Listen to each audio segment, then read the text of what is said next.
Hello, hello, hello. Welcome. Welcome one and all. Make sure I'm not roboting. Hello. Yeah, no, I'm not. Good. How y'all doing? Ooh, ooh, ooh, ooh, everything good. All this is working.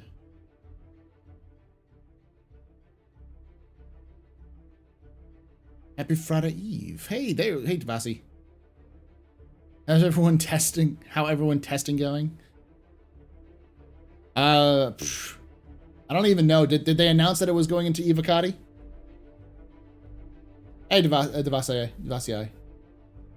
Welcome to the pub. Let's get to the office, shall we? Welcome to the office hours, ladies and gentlemen. This is a live broadcast that I do from Twitch and YouTube. And we talk about Star Citizen lore, Star Citizen news, just AMA, sit down, shoot the shit. I gotta actually talk to the info runners and see if I can't steal their bot that they use for questions, because that'll make it a lot easier for me to follow, because I can then look it on Discord and see what people are asking with the questions and stuff like that. It makes it a lot easier. Mr. Shelley, can you talk a little bit more about the new manufacturer ship? Gosh, what is it called? It's the Argo ship, right? No, new manufacturing ship. There's an Argo ship that I forgot the name of it. It's got an acronym. Stuart, how you doing?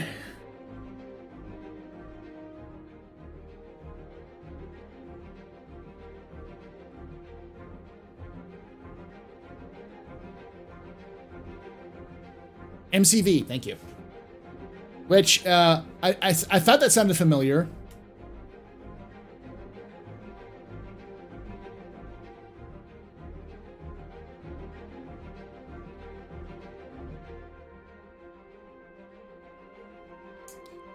Isn't that like an MCV, like a mobile construction vehicle in a video game? That's what it stands for.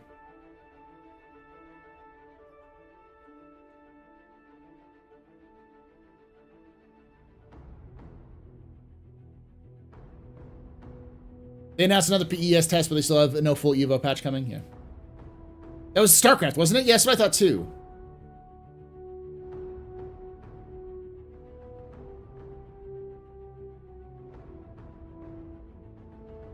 So I just know more about that ship. I hope it's not a building ship, but a craft one.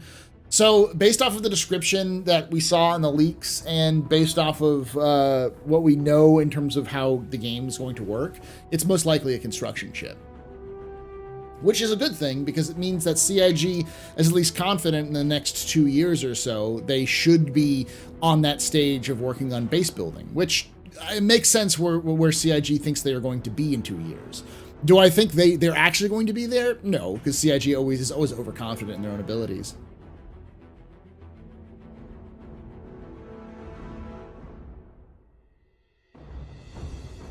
I still can't believe 318 is still not even an Evo. Well, you also got to remember that 318, the big issue with 318 is not really the stuff they're adding into the game. It has almost everything to do with the with PES. PES is the big thing they're adding. Everything else is stuff they've tested internally for a very long time. For instance, salvage. For those who don't know, the salvage stripping that we're getting with 318 is something that they built for Squadron. So that's the first example of them building something in Squadron first and then porting it over to the Star Citizen universe. They've had that working more or less in game for like 6 months now. Asian pasta, at least the tech so far.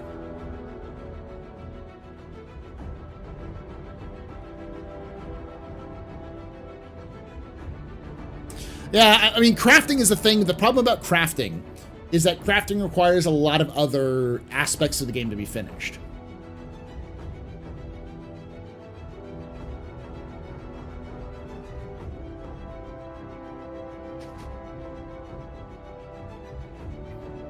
Uh, 318 is going to set the stage. It can take as long as it wants. I hope not. I hope it's out sooner than later, because then it's fucking over with. Because here's let me take your dreams, your hopes and dreams, chat. Let me take them. I'm gonna punch them until they're bruised, and I'm gonna crack them open. And I'm gonna eat them, because the reality is that 318 is important. but it's not going to be as good as they want it to be. It's never going to function as well as they hope, and they're going to need another patch to stabilize it. So we're going to get a 3.19 at some point, probably around, at best case scenario, spring of next year, which means May of next year. And if that does well, we might see a 4.0 in the summer, but we're more than likely going to see 4.0 around this time next year, which means 3.8 or 3.19.1 for like they did with 3.17.1. So, because of course CIG is also not going to put in server meshing if it works. They're going to also want to do a bunch of other things, because otherwise it's kind of pointless. And then when they get to the end of the year, they're going to realize they can't do all of the things they want to, and they just start stripping things out they can't do, and then build from there. And then we're going to have another 2 to 3 patches of stabilizing and fixing 4.0, 4.1, 4.2, which will be, you know, light on content, heavy on other things. And then beyond that, we'll start to see things start creeping away. But that's, you know, at that point, you're looking at 2025.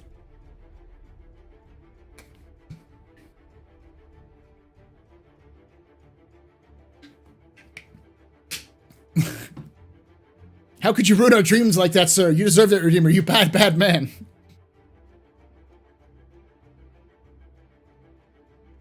Question. Didn't say you once said there will not be crafting in game at one point? Non-base building crafting, that is. Did they change their mind on this? They've always been wishy-washy. They don't want a traditional crafting system where you put 2 sticks together and you get a gun. They wanted a crafting system to be more like a modularization or changing system. And when survival mechanics began to become a thing, they started to increase that. All right, this is something I want to do. I want to do a video on this at some point that I'm just for the pub on video for YouTube.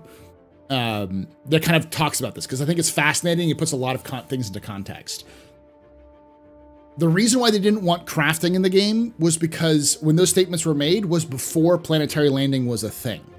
It's really important to emphasize that planetary landing was not supposed to be a thing until 2015. They thought that was going to be a post-release update.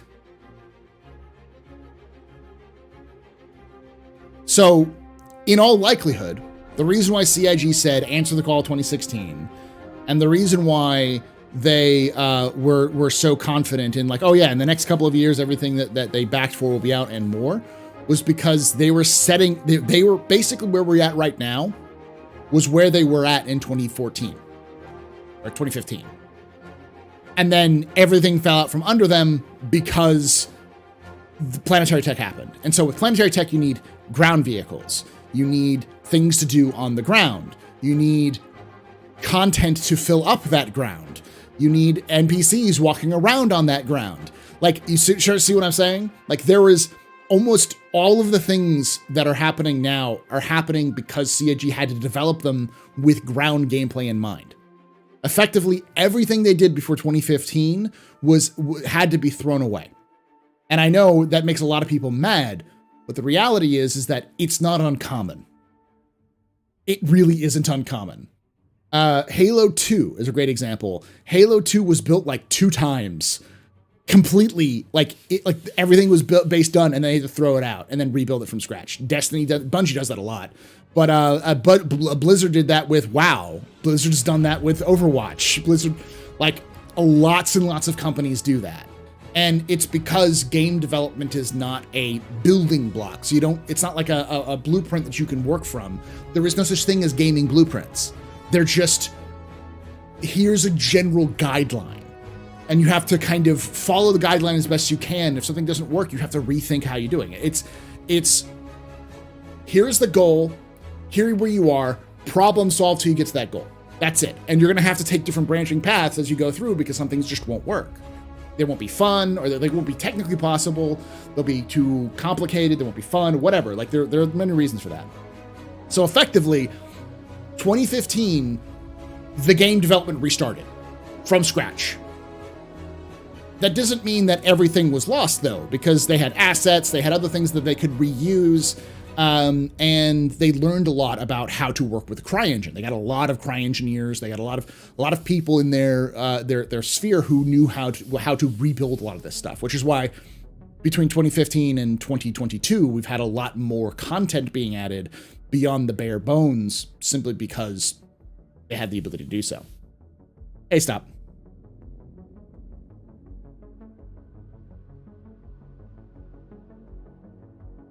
So Star Citizens, we know, officially started in 2015. Yeah, when 3.0 launched, when they were building 3.0, that was when they officially started it. Hey, bad motherfucker. I like that name. I mean, people will still complain. People complain it's like 11, 12 years in development. That doesn't stop. Reality doesn't stop anyone from complaining, all right?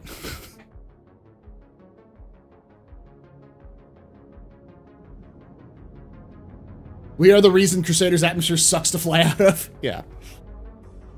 So, I mean, it's a fascinating look at how game development works, because CIG will never tell you that. CIG will never sit down and tell you that they threw away all of their work they made before 2015 because they know people would lose their fucking mind. Because gamers especially are some of the most ignorant people about how gaming works. Like, it's mostly a meme when I say gamers don't read or look up, but like literally they don't read or look up. There are, I wouldn't be surprised if there's studies on like how often people read or even research in video game, like who follow video games, because it's a pastime, it's a hobby.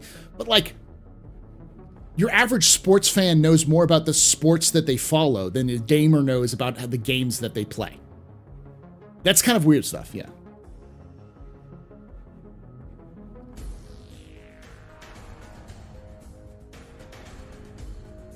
Congrats, we're almost done with the game, and already a couple years. Wait, how much does this has changed? Congrats, the game is going to be amazing in 10 years.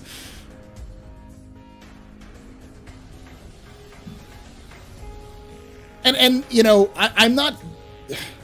This is going to sound weird, but like when I say these sorts of things, I say them as a lifelong educator. I've been teaching for over 10 years now. And so when I say things like people don't understand, I'm not saying... You're stupid, you'll never make anything of yourself. Because that's not what I'm saying. I'm saying that there's plenty of resources out there for people to grab on and look if they wanted to look for it. But they choose not to. And I get why.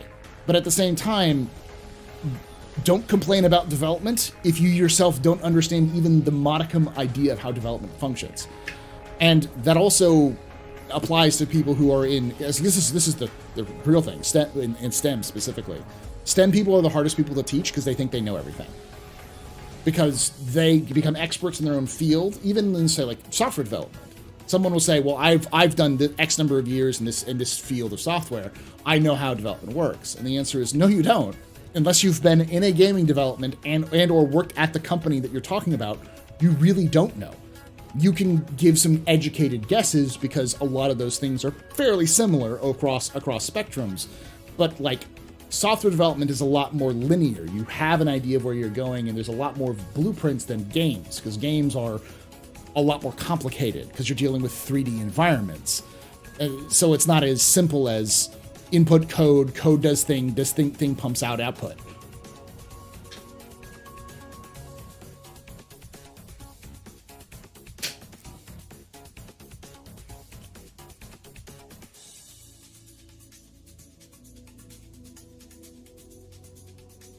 Sorry, by assisting in the question, and thanks for the response. But you think about the craft, it like maybe fuses repair kits to fix ships. Well, yeah, I got on a tangent. I do that often. But yes, I almost can guarantee you that we'll have crafting in the game. I don't think you'll have 2 sticks in a rock makes AK-47, but now that they have ground gameplay, they have to have survival crafting. They're going to have some form of crafting, if not just for customization. I just don't think CIG has really gotten to that point of thinking about it, because they're already drowning. CIG is fighting, CIG's in the middle of a wildfire, and they're working on the most important bits of that wildfire first, and then they'll tackle the rest of it. It just so happens this wildfire's been raging for 7 to 10 years.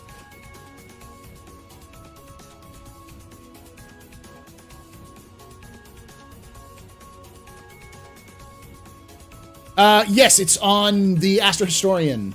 Dr. Demios. I actually did one on the, I think, yeah, it's on the Astro Historian. So I split the channel because YouTube sucks and doesn't let me, like, the algorithm gets confused easily. So when I was making gaming videos and live streams like this, it was like, yeah, this is great. But then when I made like 10 to 20 minute videos on like lore, it didn't know what to do. So by splitting the channel into gaming content and like the live content versus my lore videos, both grew dramatically. To give you a concept, this is just in like monetary funds, because it's really harder for me to like, because it's really the major difference. Actually, let's put it this way. Currently, I'm looking at, for this channel, I've had 268 followers in the last 28 days. And then for the Astro Historian, I've had 343 followers. Doesn't seem a lot, right? Well, when you compare that, just when I was doing the AstroPub, just a single channel on YouTube, I was doing about 200 to 300 followers. And in terms of views on, I was like, I'm a little bit lower on my AstroPub, Astro Historian now, but because it's lower than it used to be. But I'm at 52,700. My averages used to be about 60,000, 60 to 70,000. So the last 28 days, I had 52,000 views on the Astro Historian. But on the AstroPub, I have 41,000. So my views doubled by doing this. My follower count almost doubled, and my income for the revenue almost doubled. I mean, two times one is still two. It's not like I'm making like sitting back and rolling in the dough, but like, yeah.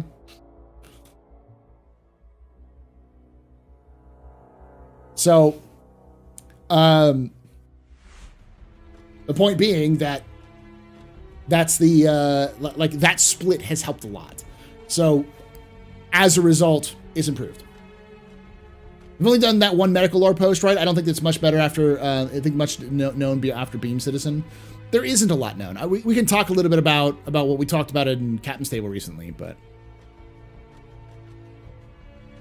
yeah, I'd wish my income would double, but it's not going to. My income doubled from about $400 a month to $800 a month for streaming, which is good, but like not livable good. We were arguing about regeneration early today, so I was trying to find your videos. Yeah, that's the best way to put it. I mean, what was your main argument about regeneration? Because I can tell you the basics, which is it's not cloning really, because you can't upload a consciousness of somebody that's still living into a new body, because the Ibrahim sphere doesn't allow it. It only uploads there. You also do age because the Ibrahim sphere is automatically updated through a connection between you and the Ibrahim sphere through interspace. And if that Ibrahim sphere is destroyed, your imprint will transfer to the last imprint you made. So the only way you could kill someone permanently if they had imprinted is by destroying all of their imprints at the same time.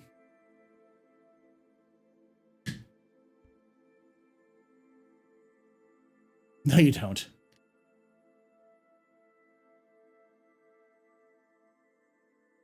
Sorry, Paul, it's just me watching your videos tens of thousands of times. I really like the content. No, I know it's all bots. It's all bots watching my videos. No one actually likes me. All of you are robots.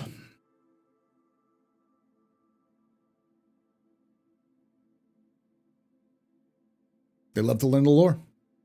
How else are they going to take over the humanity?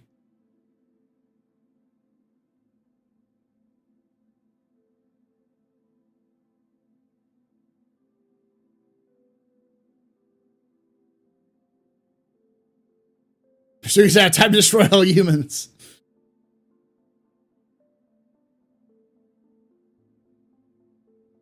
I mean, this is live right now, unless you're watching this after the fact.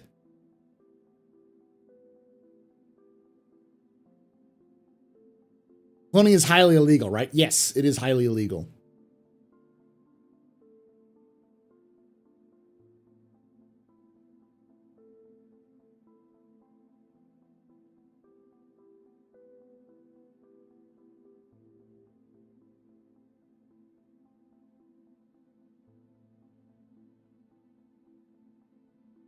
Okay, no double sleeving Star Citizen. That doesn't work.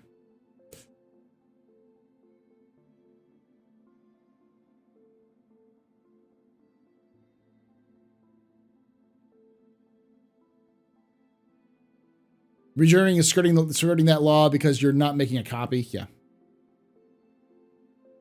It's more like the transportation thing. Do you die? Yeah.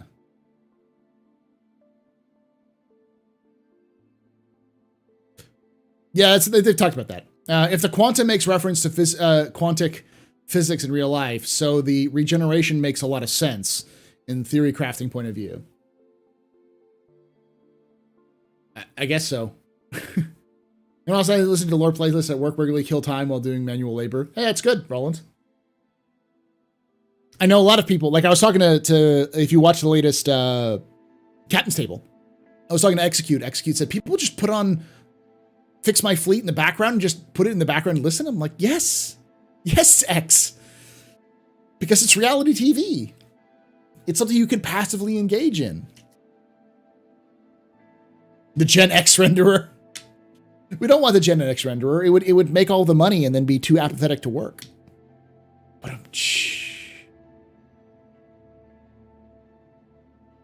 and then we don't have to wear flannel in game. That's never. No one likes that. I joke. I'm watching Andor. I haven't watched the latest episode because Cam demanded I watch something else. But what about the Gen double triple X renderer?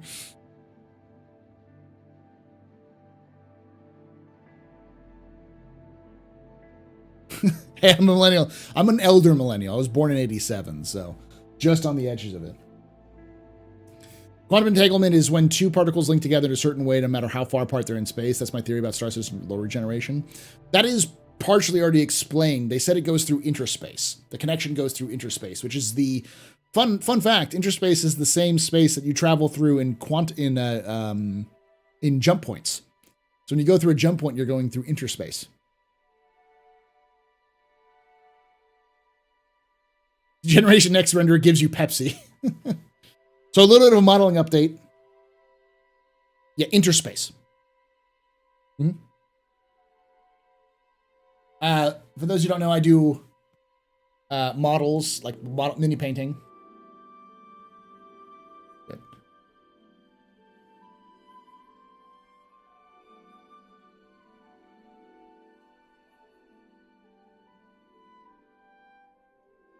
So I got to do the highlights on her like skin and such like that. I didn't have the right paints for it, but I think it was really good. It's one of the like kind of me for scale. One of the like commanders of my guard army that I finished up.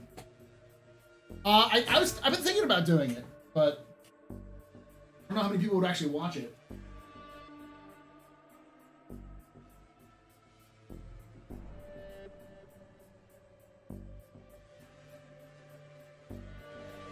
You're in the guard now, son.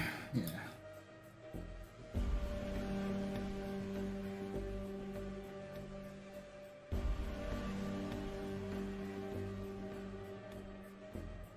And then this is so. Because for those of you who don't know, the latest edition of Warhammer 40k is going to the tabletop game is rounding out its this latest edition. And so the last codex they're going to release is the Guard, obviously, which is I got into Warhammer 40k, back into it after being away from it for a while. I got back into it in 2020, and the army I chose to get into was the Guard. So I've had an entire edition with almost a full Guard army without any reason to play it. So I've been going through, now that it's finally being released, I've been going through a lot of my old reinforcements that I haven't built yet to finish them up. So this is another one. I've already built out an entire squad. Actually, I built out 2 squads, and I'm going through some of the specialists. So I've got 4 plasma gunners done. That commander. I've got another commander done that I have to finish basing him. And then I have 6 more plasma gunners. So I have a total of 10 plasma gunners.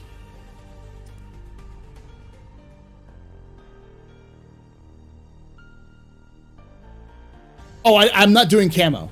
I'm not doing camo. This is their scheme. They're just gray. They're gray and black. They're the Starship Trooper style, you know. So it's just like the primary colors are black, gray, white, and brown, and that's it. So I can go through it pretty quickly, and I highlight it with a little bit of gray, and I do what's it called, dry brushing. So he'll be a based commander. Yes, seeing guard minis around you can't still slay Darktide. Yep, not until the 17th. But yeah, but I've already done these backpacks are not standard issue. They're third-party backpacks.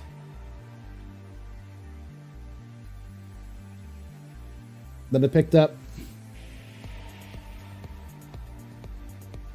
But the new Cadians all have backpacks, so I'm working on that.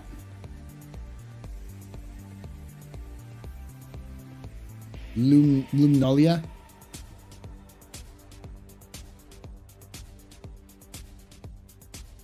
Oh yeah, no, I'm gonna stream Darktide when it comes out for sure. Like it's gonna go into beta, into like a pre-order beta on the 17th of November. Trust me, I'm playing it.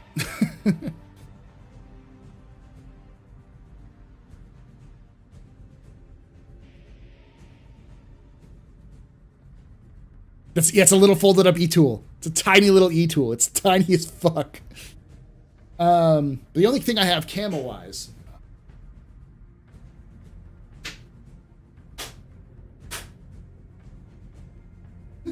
Super dirty.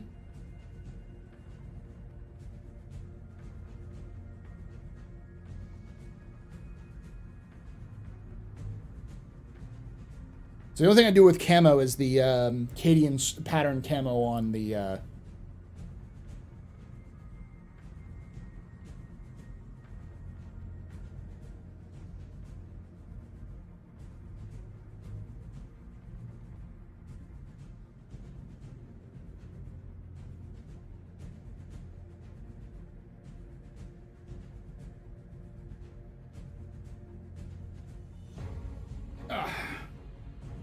I have 4 of those Lehman Russes.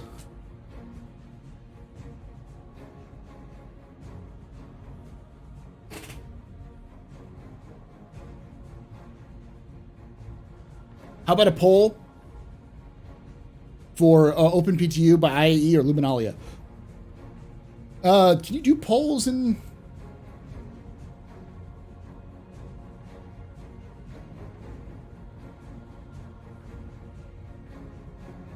Oh, I can.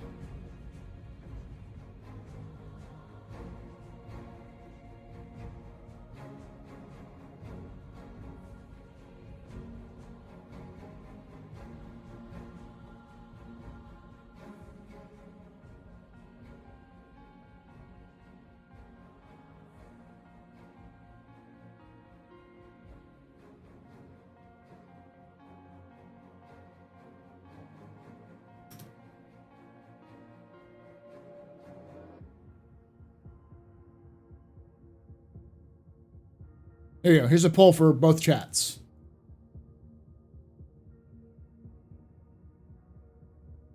There you go. There's some polls for you.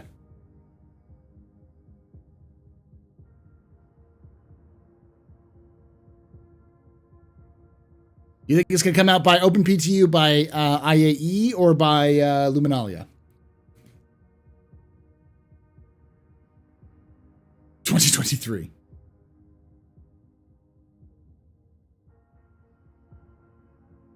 The other thing I don't like is that the updates you do there is always a wipe.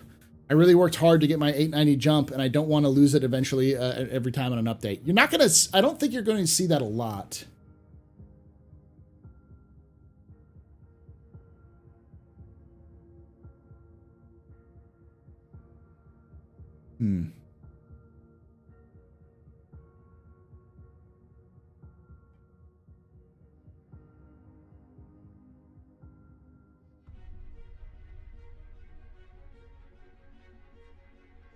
So people are saying Luminalia on both of the chats. For those who don't know, Luminalia is the end of the year. It's Star Citizen's Christmas. Holiday season, but yeah, Christmas.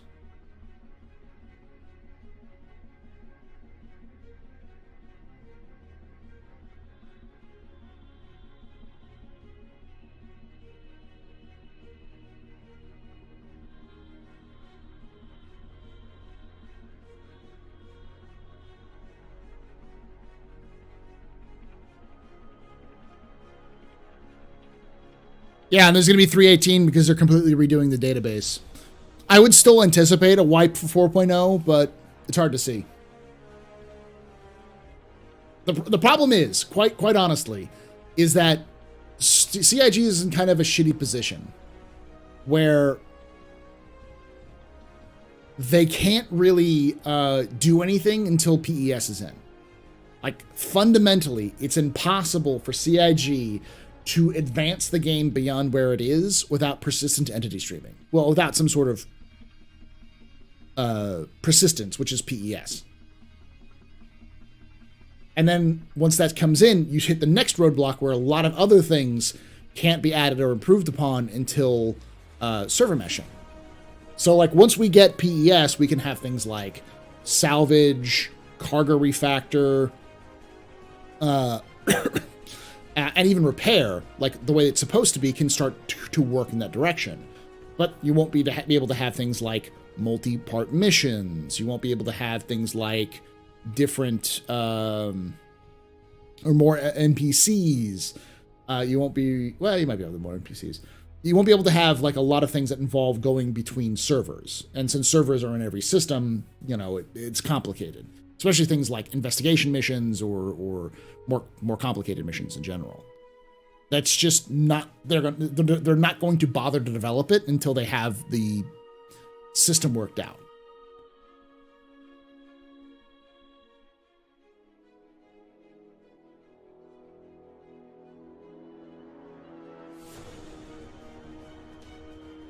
I don't think they're gonna wait. I think they're gonna approach the line where they just have to ship it instead of perfect it. Yep. I would be very, very surprised if CIG held off, because the problem is this is the problem. This is a better poll. How many of you think that 3.18 is not going to be a dumpster fire, no matter what?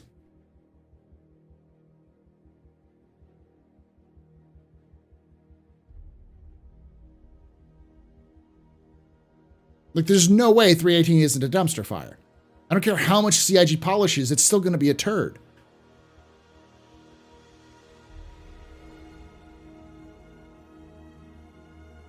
They said they want to do variants of the exosuits, Titan suits, like medical. I mean, they've said stuff like that, but like I haven't, like they have no plans for it right now.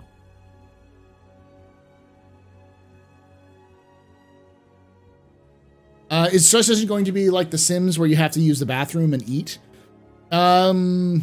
Eat, yes. Bathroom, we don't know. I hope not, but CIG seems to be going that way.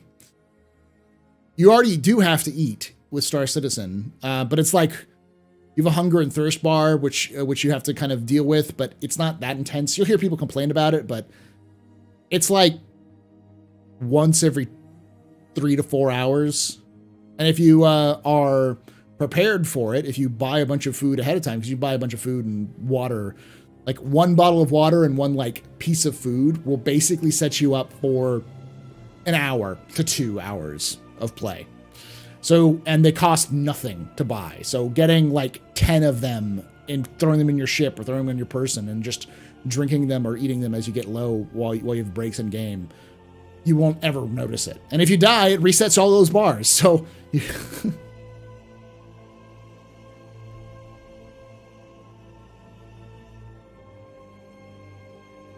okay, the AstroPub. Serious question. Why shouldn't the UEE have a pretty serious census bureau, given how much political power is centered on its population? It does have a pretty serious census bureau. It is pretty extensive bureaucracy. It's just CIG doesn't want to talk about the bureaucracy because if they start giving specifics about certain like bureaucratic divisions, then they may limit designers and gameplay developers or gameplay designers and like the developers themselves, the rest of the team in terms of their ideas. So like it's heavily implied there is a massive bureaucracy that the UEE runs. It is insane how big the bureaucracy is because it's, you know, a human span. It's like a galaxy spanning civilization with billions of humans on every planet, not every planet, but like the big populated planets. They have to have bureaucracy. Though, to be fair, they're also federated bureau. They're very federated. So there's a lot of most of the planets are independent in terms of their day-to-day functioning.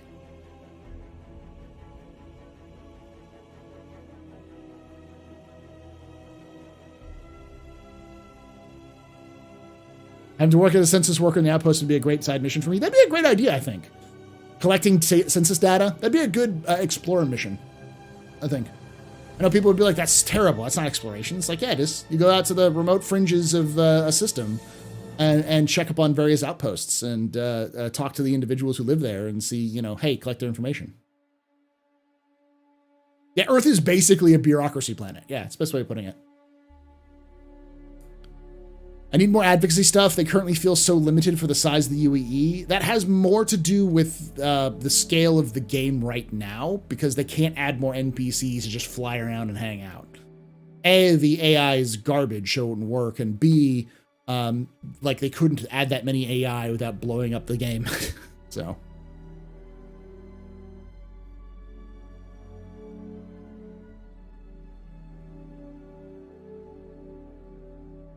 I mean, no, it wouldn't even be using those chords because FaZe, let me put it this way.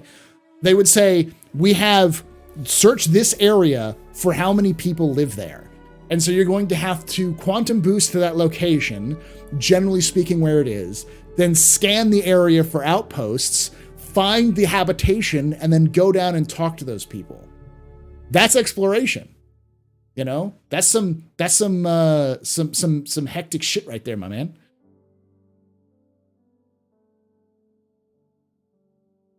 Has there been news on the cataphract? I don't know what the cataphract is. I just want more lore. We all want more lore. About the lore aspect, do you think it would change UEE background history if some big change happened in the real world in the upcoming years? Probably not. They'd probably keep things as loose as possible. In your opinion, what's the best ship as a mobile base of operations? Depends on the size. You're not allowed to say the Endeavor, Weepy.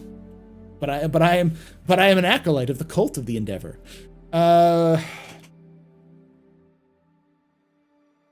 Did Info Runners raid and I didn't see?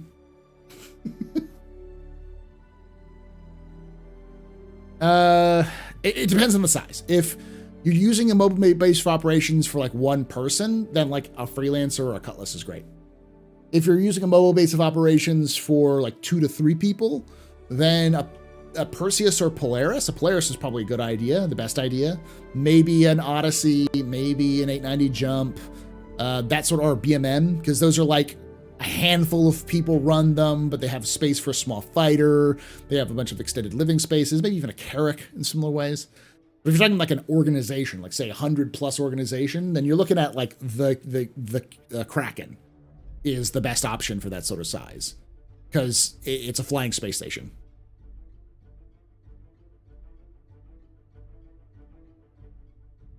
The Connie is not good for its size.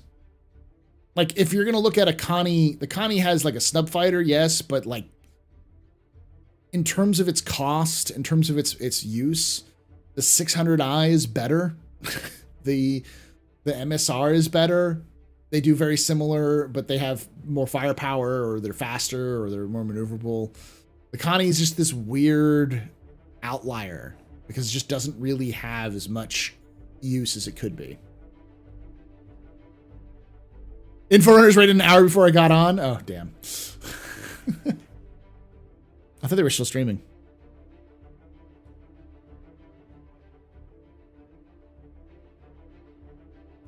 I will die on this hill. I think the Connie will be eventually good, but they need to redo it. They really do. For those of you who've been watching on YouTube, I've been experimenting with shorts. For those of you who don't know, and I know a lot of people don't use them because, you know, the whole TikTok format. Shorts have been a thing that YouTube added, which is effectively YouTube's version of TikTok. It's only a minute long. They've been around for a couple years, but they're really pushing them now to try to kind of compete out TikTok. I've been thinking about using them for a while because most of the buzz that I've been hearing from other creators is that YouTube is pushing it really hard. So the algorithm is favoring channels that use shorts more than channels that don't. So if you're looking for discoverability, you put more shorts out there because then YouTube will start suggesting your videos more to people.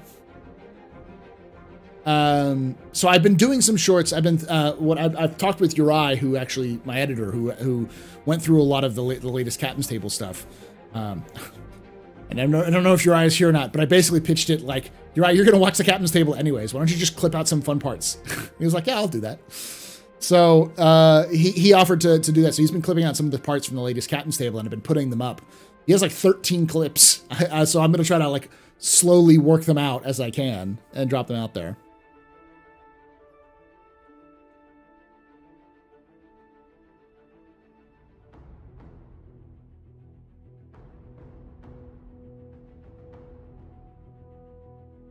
Got it.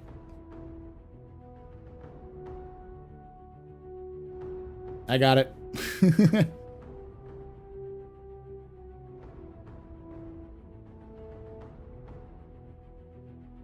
It's been that thing's been going forever. The bot spam.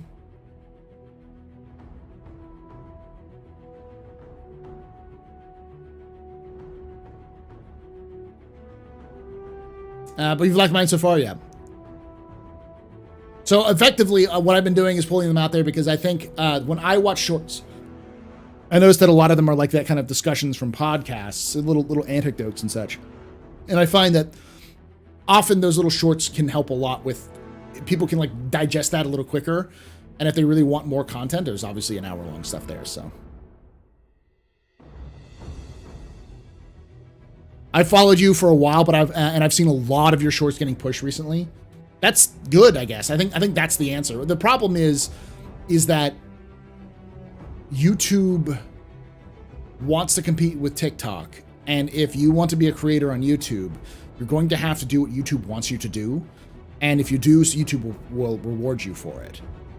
Which is a nice change of pace from being on Twitch, because when you're on Twitch, if you're doing content on Twitch, Twitch will just take things away and then beat you over the head with them. Oh, you don't want pre-roll ads? Then you have to run, so you either run ads on your own or we'll run 20 ads for you. Speaking of which.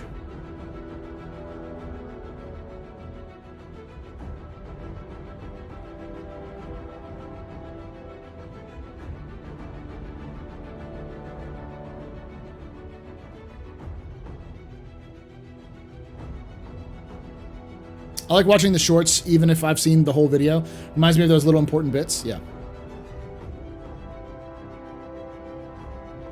Yeah, I mean, for the Astro Historian, I do little mini clips about lore and stuff like that because I think it's pretty cool. And the little clips I've been pulling out of the Captain's Table are like nice little snippets of like the conversation. So.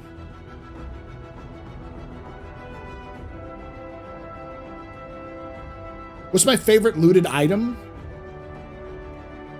I don't really loot a lot anymore. Just because I don't find that I save it, and then when I do save it, I never use it. I have been out loot goblined because I just don't find a lot of uses for it. I think my favorite looted item is probably the food, because that means I don't have to buy it. Is Luminalia in 2023? Because you're not getting it this year. Scrapped and cargo aren't committed yet. Aren't even committed yet. What are you talking about, Jason? Like, 318, just because it's not committed doesn't mean it's not done. It just means that they're waiting for it to be put in there. Or Jacob, not Jason. Bad. Speaking of lore, what's the least interesting star system? Sol.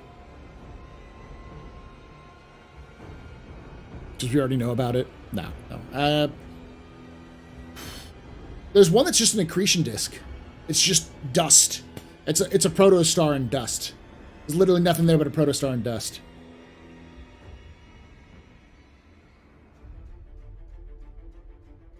Ouch, MGL. Ouch.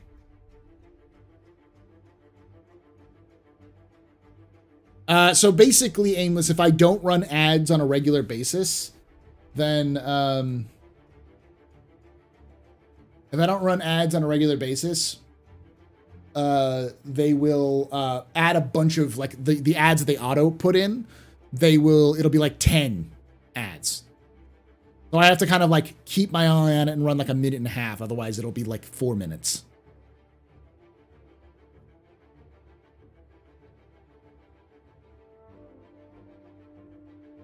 Besides Paul's favorite ship, what's your second favorite ship? My second favorite ship my favorite ship is the Freelancer series, but I gotta say the Cutlass has been a little bit better, just in general. I think when the Corsair comes in, it'll be my main go-to ship, but you know, for longer runs, but for right now, the Cutlass is my thing.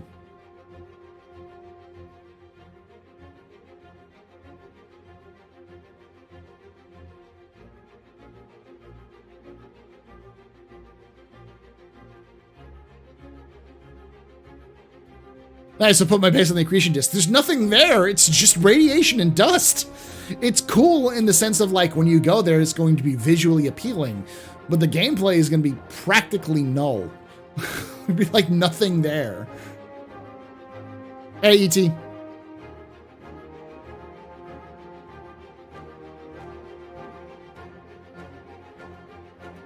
supposed to say the Endeavor.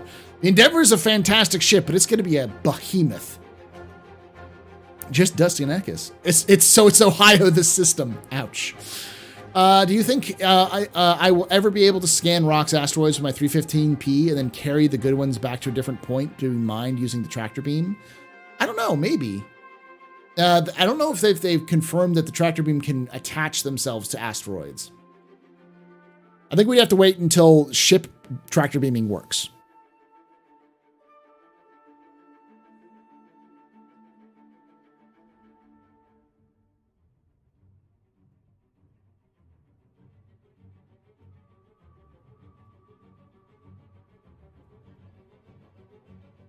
The way YouTube has managed to manage ads is probably why they're losing money.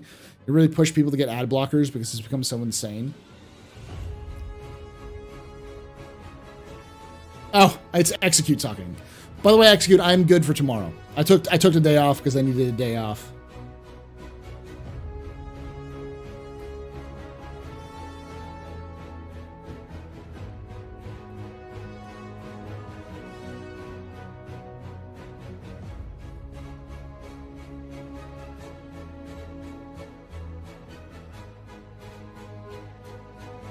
Imagine towing asteroids and enemies like the Expanse TV series. Would the Orion be able to crunch small ships like it would asteroids? Definitely be able to hit it with a freaking laser beam, yeah. What's the exploration vision for a 315p? Distance and comfort. I think it has a scanning speed on board too, so. But it's mostly like, it's going to have the longest amount of range for any of the 300 series, and it has a tractor beam, and it has a lot of cargo, so you can store a bunch of stuff either that you find or stuff that you need for your expeditions, and it's got an interior like bed. So that's pretty much what it is. It's a better version of the beta or the Mustang, or the Mustang beta, or any of the other smaller ships like that. Am I co-hosting with X? No, not tomorrow. We're doing something else. It's for a rare niche AstroPub of sleeping and exploring. Well, sleeping and exploring? Yeah. Question, will you be able to despawn capital ships, and will they have be sellable to NPCs? No, you will not be able to despawn capital ships, but you will be able to, not all of them. Some of the smaller ones you'll be able to. I think the largest one you can't despawn is the Javelin, but you can, like... Hey! I was not expecting that. Thank you for the membership. Deepa gifted 5 memberships? Damn, thank you. Deepa. I forgot you could do that.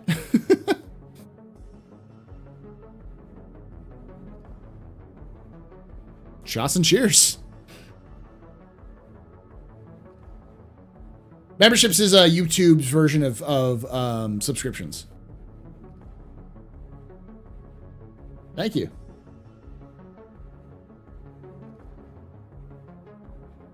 Hey, it's a Shinobi.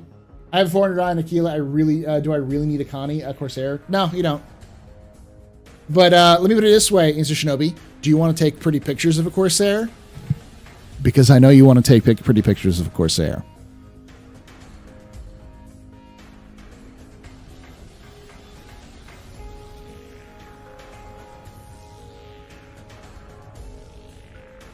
Hey, Zach, thank you so much for that membership as well. Enabler, he's what? Insta Shinobi, for those who don't know, is a you know, I'll put their stuff in chat.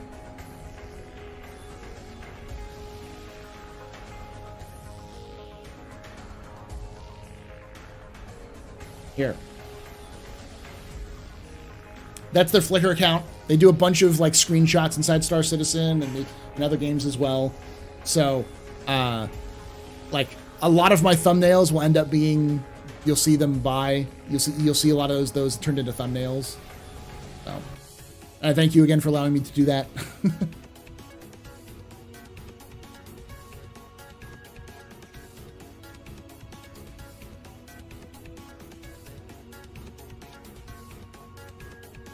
Stare into my soul. There we go. Is your 24-hour live stream going to Spotify? No. Unfortunately, I cannot do the 24-hour stream to Spotify because its size is the issue, and it was broken up into 2 parts. It just won't work. There's just too much work on my end too. Holy shit, those are good shots.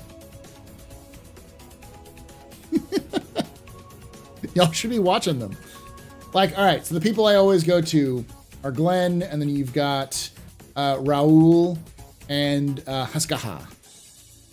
And you can become a Patreon for Haskaha, who they can help them out making more stuff. Thank you all for those memberships, by the way. Up, bot. Boom. And report.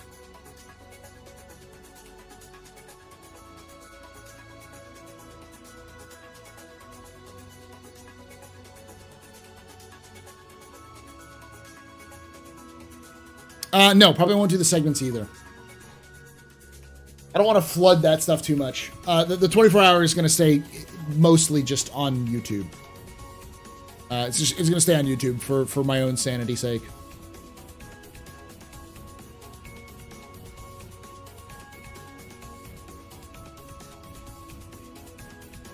Question, given the Stanton pyro jump point is medium, and there isn't much information on how jump point sizes match up with ship sizes, do you think there will be a possibility some of the current ships won't be able to fit in pyro when 4.0 hits? No.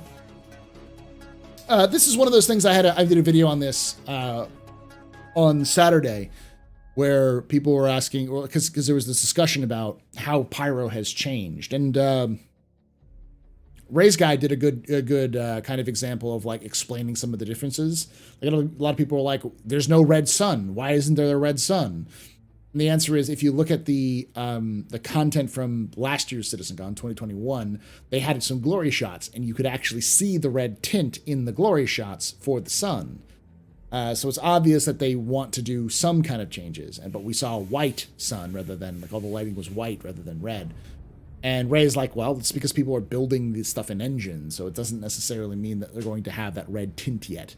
And it's just a matter of throwing a red filter on the lighting a little bit. But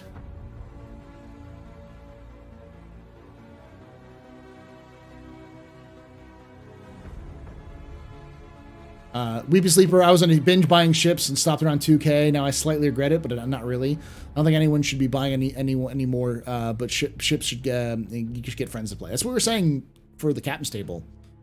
Just buy a ship, like a starting package, and go from there. If you really want to help out, you can help out by buying like up to like a cutlass or even a starter package for or like a starter, like a career starter, like a prospect or something like that. But even then, that's better to get in game. There's a limit to what you actually need to do. And as a veteran player who's done 0 to hero experiences before, you really just need an Aurora. It really isn't that difficult if you want to play this game like a game. You'll be out of an Aurora in less than a week.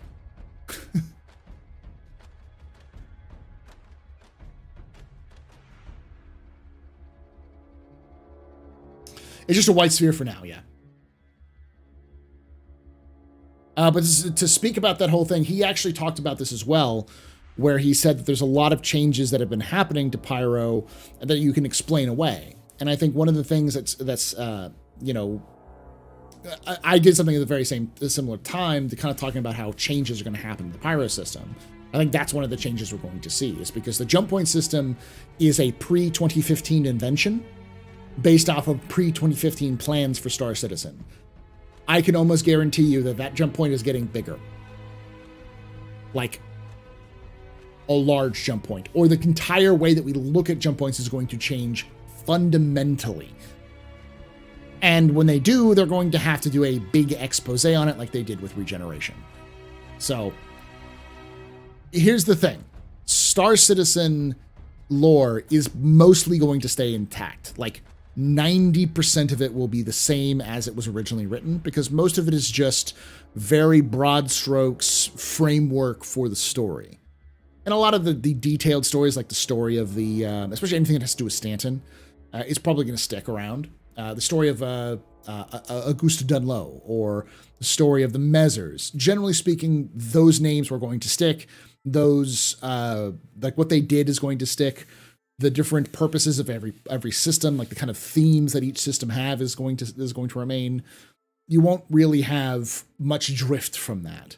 However, a lot of the specifics, like what the planets are, what their jump points are, how many landing zones they have, those things are going to drift a little bit as the game gets developed, because those are the details that had to change because landing became a thing in game.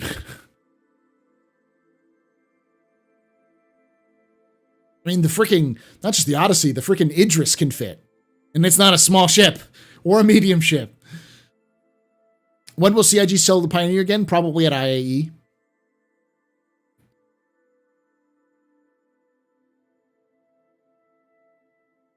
Zero to Hero is such a funny concept because it's literally just a normal gameplay for starter package backer. Well, Zero to Hero is not a Star Citizen concept. So Zero to Hero has existed in many different formats. I think it was popularized in looter shooters, or like Tarkov and DayZ before, and not looters, like survival shooters. Because the idea is you start with literally nothing or the very basic bones, and you work all your way up to having the best gear and possible sort of thing. And that's kind of the same way that you could see with Star Citizen, because it has some of that elements as well. Just starting with a basic game package and working your way up. And I did my Zero to Hero series mostly as a way of seeing what needed to be done in Star Citizen, and trying to give suggestions for it. And I don't think it was just me. I'm not going to sit here and be like, THG only watteth me. That's not what I'm saying. But I'm fairly certain that my ideas were part of many other people's ideas who were doing something similar and suggesting these ideas to CIG, which were things like renting being a thing in game, buying ships needing to be possible, making sure that when you buy components, they don't just disappear when your ships explode. Those sorts of things to encourage people to use the in-game mechanics were implemented after I started doing Zero to Hero.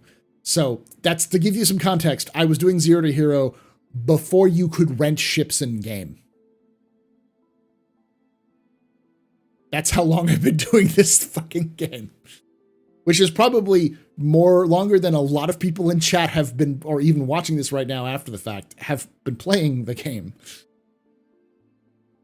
So, like, you really do not need more than that. And it's a good time. Like, it's fun experience to do that. So you really don't need to spend a lot of money.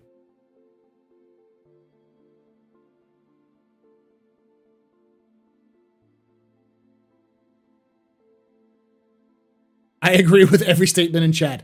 Thank you, Mark BDT. Old man Al Harrison still dares call you Polly. Yes, he does. You're an old man yourself.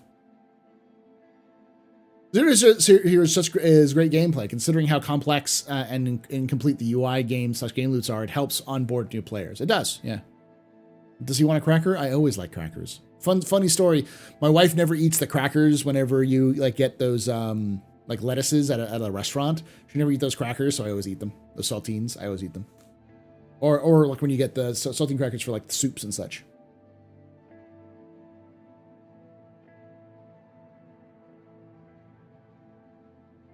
Kurzik, thank you for that message. Do not ask me personally about like ideas for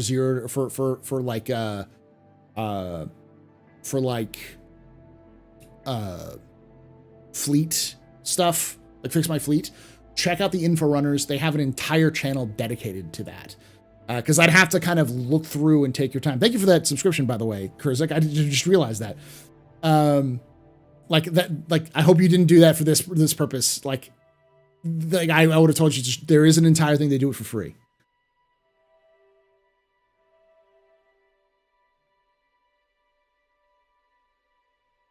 Corporal Kurzik, their ex. He's right there. Just talking with you. New Zero Hero Challenge. Don't rent any ships. You still couldn't buy ships in the game when I started playing? Yeah. Like, that's the thing. It's like, when I started doing Zero to Hero challenges, you couldn't buy or rent ships in-game.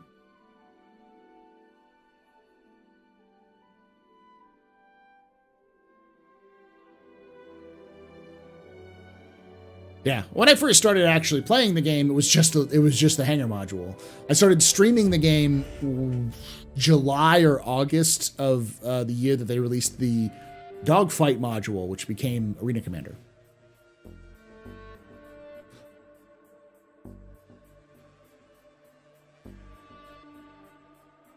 Berserker was there. Before I was the AstroPub, it was Berserker 01. Berserker 01. All right, so let's watch.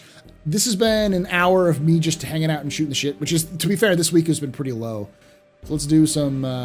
Hello, my name is John Griffiths. I'm a lead... Let's watch this poor boy, this poor man stumble. Environment artist here at StarCitizen, at Cloud Imperium. I'll do that again.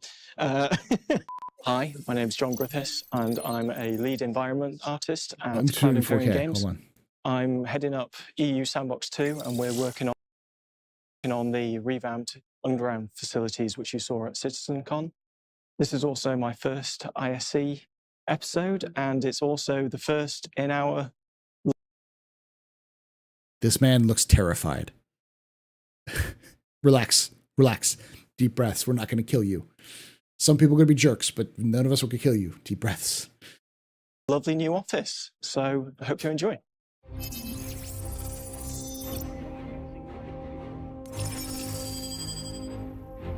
So after we've gone through that kind of concept development phase, where we're just fleshing out ideas, it's time to kind of think about what actually the underground facilities are going to be. How much time is the player going to be spending there? What are they going to be doing there? How many they're going to be? What kind of themes they're going to be? All that jazz we need to think about, and we also need to plan out how we're going to do it. So when we're in the stage of very early on in development, it's about kind of iterating quickly, getting into the editor, getting feedback on what we're doing, playing the location as a complete thing as fast as possible, because only when we see things in context of what they're going to be can we really make actual great decisions on what it is we're making. And this is a collaboration between art and design, mission content. The directors are involved. It's just molding the beast into something tangible, which we can then take into our planning stage to iron out what it is we need to create and how we're going to create them. So we've come out of pre-production. we now need to get a plan together so that the team can start working. So at the moment, we can see all these boxes. All the ones on the top are rooms, all the ones underneath are overlays. So overlays give us that variety. When the team looks at this, oh shit, I didn't catch it the first time I watched it. He said overlays. For those of you who don't know, overlays is the thing they've been working on to make each of the colonial outposts unique. So they can just slap an overlay onto a specific room and change that room from being like a living room to a prison or like a different theme to it entirely. So that's cool. They don't have to come to me to ask, does the surface structure medium need work doing to it or not? They can read it for themselves here. This is great because it gives us a big overview of what's required for the location. And it also means that we can break it down into kind of content packs. So our tier 0 is everything that we would need to release this into the universe with some variation. Our tiers after that kind of are additional content, which might flesh out some of the new checks or give it a new theme. Let me pause this real quick because this is going to be a long one. I'll run an ad. I'll be right back. Running an ad for everybody else. Good bot? Yeah.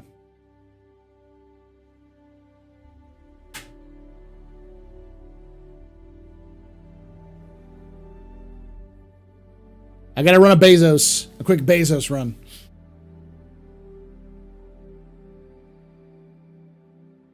I'm just an old-fashioned cowboy. After the CitizenCon, the quality of production in videos became better. It did, because they have a dedicated production studio now. They have their own sound stage.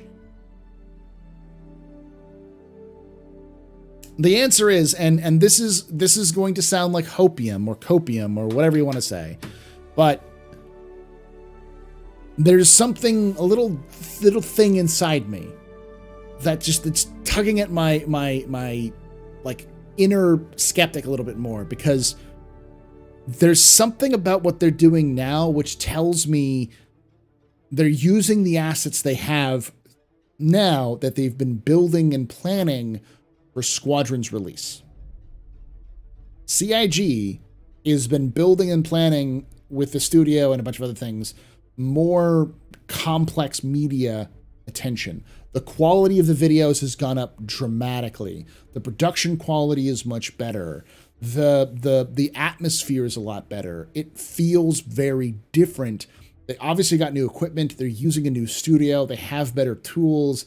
But on top of all of that, I think they're dramatically increasing their workload so that they can start promoting the game more. Like, all of this seems like it's directed as a means to say, what are we going to do in 4 years? Next 2, 3, 4 years from now, where are we going to be? And I think the answer is, did we get more? Deepa, stop. Thank you for gifting those memberships.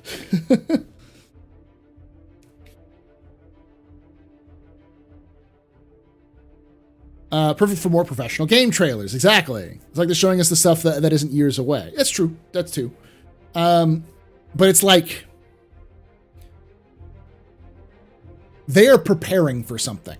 And my inner, like, my marketing senses are telling me they're preparing for an activation.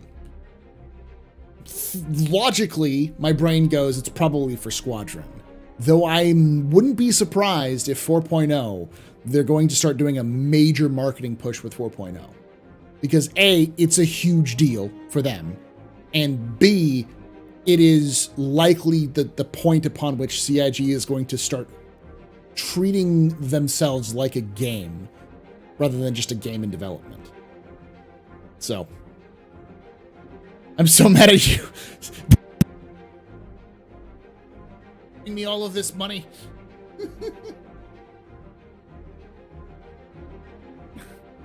All right, ad's over. Go. Thank you for that, buddy. An announcement of sorts? Yeah. Yeah.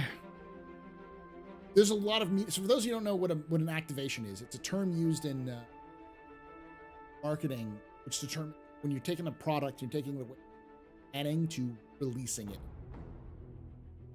So you activate a product. And that activation can take many different forms and different ways, but it usually entails you spend your fucking marketing budget, is what it usually means. Quiet now? Oh, I must have hit something. Hold on. I punched it and then...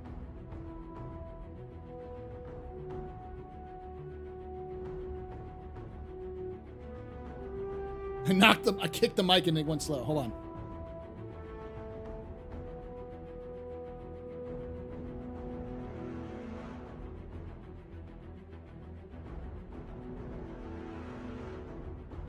Any better? Better or worse?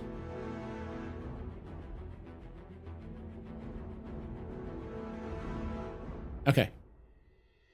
Yeah. Don't punch the mic, Paul. That hurts and it does bad things to your sound. What's taters, precious?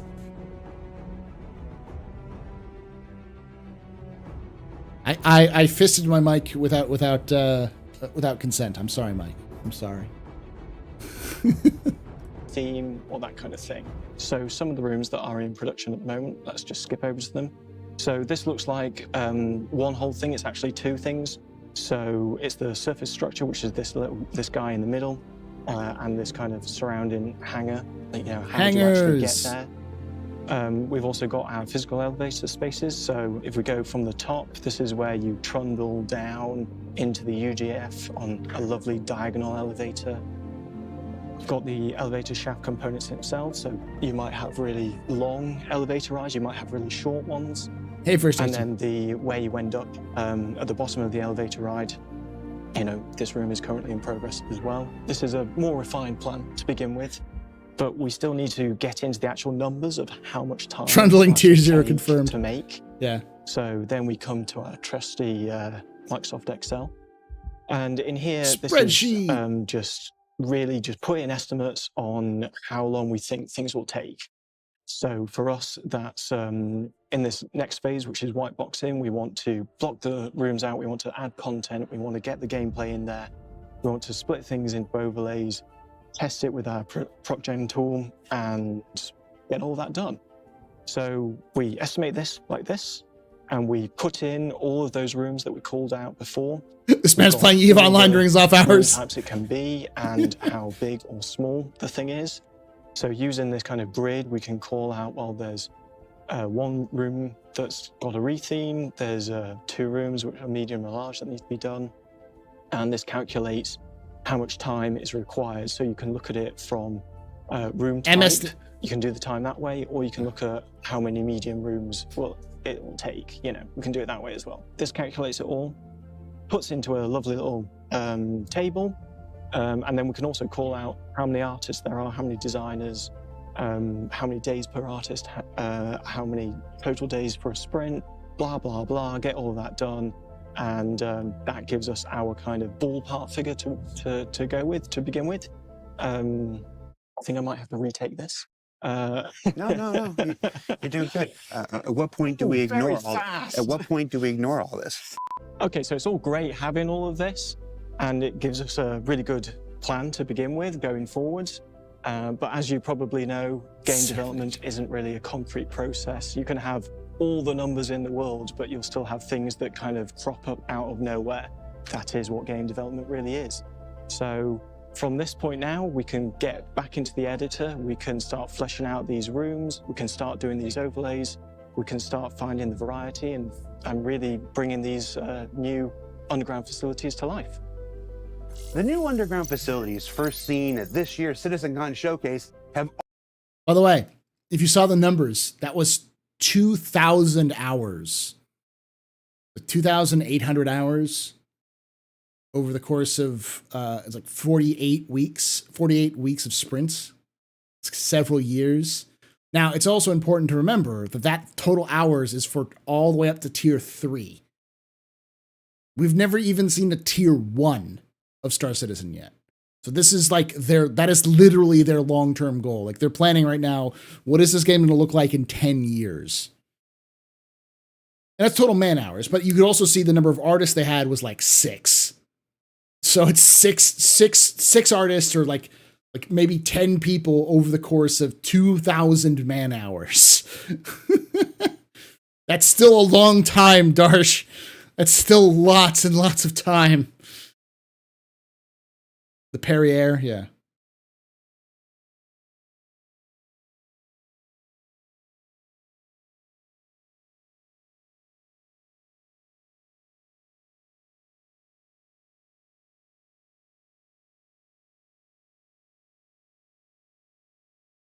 Already moved into production with designers and artists alike. Thank you for Stacey for giving that sub to Macton. Macton. Out 93 different rooms and 196 overlay variations necessary to place them throughout the existing Stanton and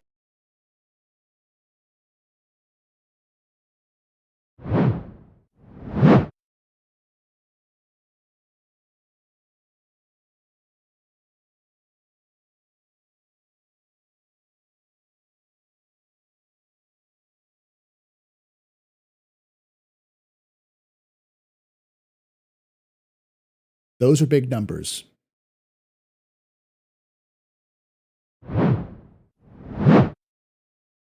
upcoming Pyro star system. Let's go back. Let's go back and look at this. New out these forwards. Good. I might have and days per artist. All right, so total numbers per sprints. Number of artists 3, number of designers 2, number of leads 1. So they have a total team of 6. Let me pull this up so you can see. I don't think I can get any bigger. Yeah. Gonna stay the same. So we've got 6 total people for 22 total days for a combined sprint of 46 days. A total of 46 sprint days. 24 art days, 16 designer days, and 6 lead days. This is total days for all tiers, 2,524. With total MS, I don't know what MS stands for, is 13.27. Milestones, I'm guessing. So a total of 6.5 milestones per year.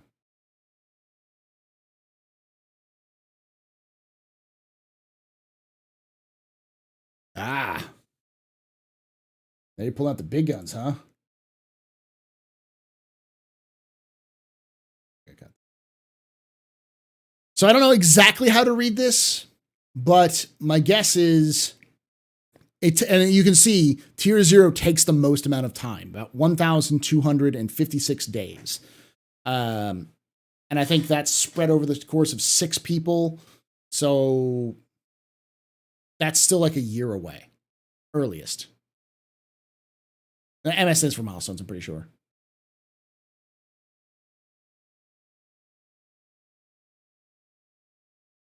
So. How many get back into the editor?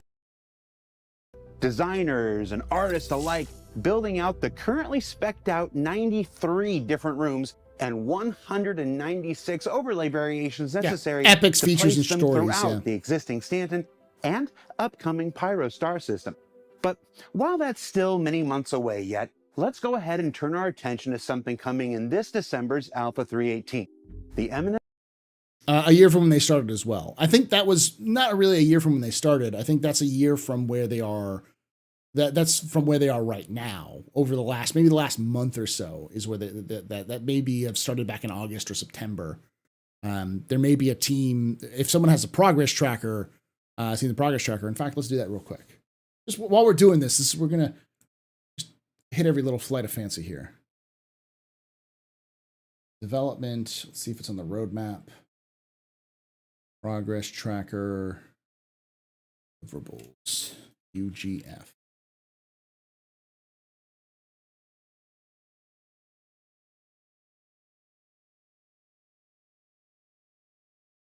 Underground facilities. Okay. So let's take a look at the underground facilities. Underground facilities. Okay. So it started back in March. All right. And he was part of Sandbox 2, which is right here. And then LCA, which is the location concept art, started back in January of 2021. So this is about 2022. So this started off in March of 2021 for Q2. And then Sandbox Team 1 kind of helped out in August. And it's still going until April. And it says 107 weeks is the duration so far. So if that was the case from the very beginning, if we take that as a reference to the very beginning of their time, that means that they started working back in March for something like 46 days of work. So it might be closer to it's 1,200 days. So we're probably within the next 6 to 6 months if we look at it that way. And an arrival of the next exciting parts of our new Gen 12 renderer. Now, bringing with it our collective hopes for improved performance. So the 62-week unannounced ship turned to be out the Steve, yeah. Let's go now to Sylvan in our Frankfurt studio, who's got an update for us on the current progress. Hey everyone, I'm Sylvan. I'm engine programmer here at CIG, working on Gen 12 for the past years, and I'm this is really excited to share with all of you the latest progress we've made on Gen 12. But first, let's get everyone on the same page real quick and explain what Gen 12 is, what it's not, and what it's trying to solve. This will just scratch the surface though. For a deeper look, I highly recommend watching our last year's CitizenCon progress update on Gen 12 and Vulkan. Sylvan. So Gen 12 in a nutshell is our new renderer, and we came up with this name as a natural step forward from DirectX 11, which Star Citizen right now pretty much all of you are using when playing the game. DirectX 11 is a graphics API which our engine interacts to make use of the GPU and renders all of Star Citizen's beauty. How fast a game engine can feed the graphics API or the GPU with rendering commands is dependent on two factors. First, the CPU performance, and second, the implementation of the rendering engine. And the latter is what Gen 12 is all about. It is from the ground up a complete redesign of our old rendering architecture, which decreases CPU submission time massively.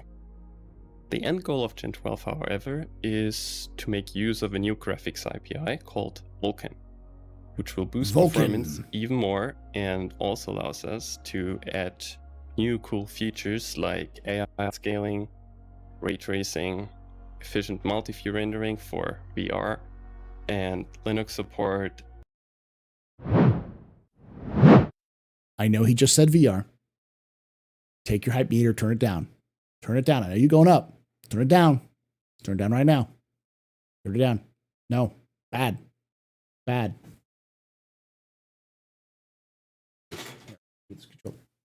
Bad.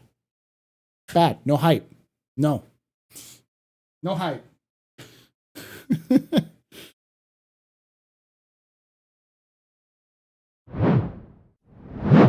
And more. This meant, however, we had to rewrite every single graphics feature and ensure that it's running smoothly and as expected on this new architecture. A daunting task, which takes years in a game like Star Citizen with its hundreds of... Vulkan, the most daddy of Primarchs. I wish to boop the snoop. Take it. It's hard to take a 12-foot tall Primarch and stuff him into a game engine. That's why it's taken him 2 years. Different shaders, thousands of materials, and dozens of features actively used in production. You've seen our first milestone mid last year, 2021, with patch 3.14, when we had a few post-processing effects running on Gen 12 by default. This proved that our new rendering architecture was working as intended, and we could start heavily focusing on the scene object rendering, which is the biggest and the most time-consuming task for Gen 12. So This is my uneducated guess based off of what I've read and based off of what he's talking about and my own very, very basic knowledge of this, because it's incredibly basic, is that the scene renderer is everything you interact with in the environment. I don't think it necessarily means ships or players, but it's like, I think it says later, like scattering rocks, but also like terrain formations and clouds, and that sort of thing, like space stations, like the things that are big set piece aspects of the game. And the idea is that Gen 12 renderer will make it more efficient. So you're not going to see as much load on your game, and so you're going to have less load with faster response time. So 12. Yeah, absolutely pumping later, spice. With 3.17, we hit our next big milestone and could turn on Gen 12 for all our static geometry, including all scattered terrain objects. Okay. That was also the time when a lot of people saw an actual meaningful performance improvement in Star Citizen.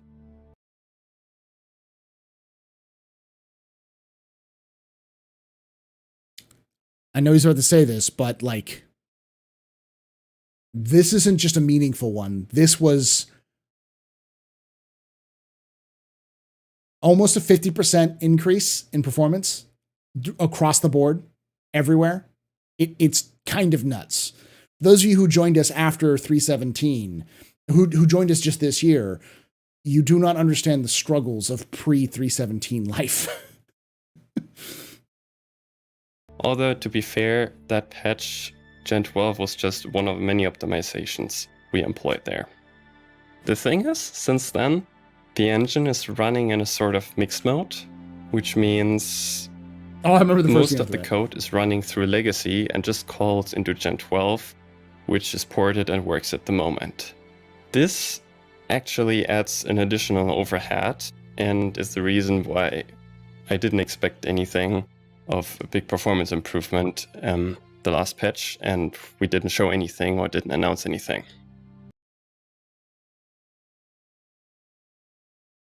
So, I'm going to boil this down for you because he's going to do a lot of weasel words. But what he's about to say is what they think they did is improve performance dramatically. They won't put down any specifics because lots of things, but they are hinting at a very much noticeable increase in performance for players in game with 3.18. We'll have to see.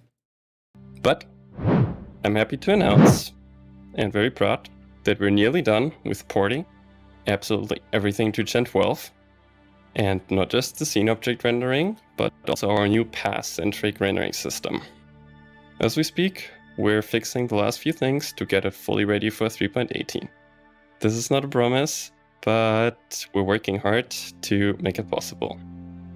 Also keep in mind that this first version of Gen 12 is just a it just works version. We haven't even started optimizing it yet at all, and you can expect huge improvements the following patches up until we can finally start making use of Vulkan. Enough talking. Let's hop into the engine and take a look at a couple scenes while I'm explaining this, by the way. A few things to set reasonable expectations. Keep in mind that all of these tests are done in debug builds with one set of hardware and can result in a totally different experience on a different machine. Also note that Gen 12 primarily boosts CPU performance, so if you have a weak GPU or playing in very high resolutions, which is really demanding for GPUs, your game is probably GPU bound and you won't see much of a benefit. Okay, so let's take a look at the scene here in Orson, which is... So right now the draw call is, draws indexed instanced is about 2,000 with an indexed, draw indexed of 3,800. API calls total is 46,826. So that's how many, if I remember correctly, how calls work, is that these are everything in the area that he's in is asking for updates, is trying to update the CPU to the GPU as fast as possible. This is all just them communicating, your machine communicating with itself to try to update it for you so you see real time. So this is all information that's to be flowing between everything. It's well known to be one of the most expensive cities in game right now. Before we start, please do me one favor and don't look at the FPS, 15 because FPS, by the this way. is a highly unoptimized build with highly unoptimized code and very expensive debug tracking. So any discussion about FPS here is completely meaningless. Debug. 5 more. All right. Thank you. So on the right side, we have this D3D API call info window, which tells us precisely how many draw calls and how many API calls we do every frame. This is the work the engine has to do to send commands to the graphics driver, which determines how fast the CPU can feed the GPU with commands to render our frame. This is pure legacy mode. We have 47,000 API calls, and let's switch it to Gen 12. Jesus Christ. So this is Gen 12 mode. The API calls drop to about 33,000. He got 5 FPS boost out of that. Like, just / activate Gen 12. It's 5 FPS. Which is quite significant for literally rendering the same scene. Okay, let's take a closer look behind the scenes. Well, let's take a look at this optic capture from that scene on Orson. Yeah. By the way, yeah. 15 to 20 while running incredibly expensive background stuff. Like, Optic is a very helpful tool for us developers to get a Gen 12 is easy, just flick the switch. understanding He did of that. what's going on in our engine. This includes whatever yeah, I know it's 33%, and it could be more or less. Though it's the way that he was making it sound like it'd probably be more. That's a 33% increase. For right now, I think the average that I'm getting is between 45 and 50. So a 33%, even at Orson, so a 33% increase for that would put me into like the 70s or 80s. No, that'd be 50% from 40 to, yeah, it'd be like the high 60s FPS in Orson.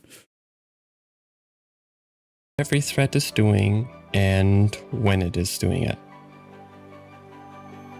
So let's take a look at the main and render thread, which are relevant for us in this context. Let's zoom in.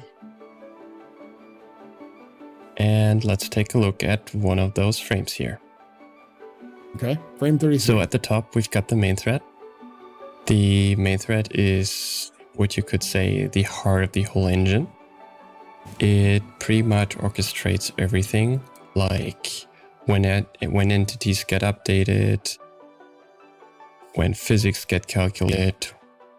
He's speaking to the machine spirit, chat. That's what he's doing.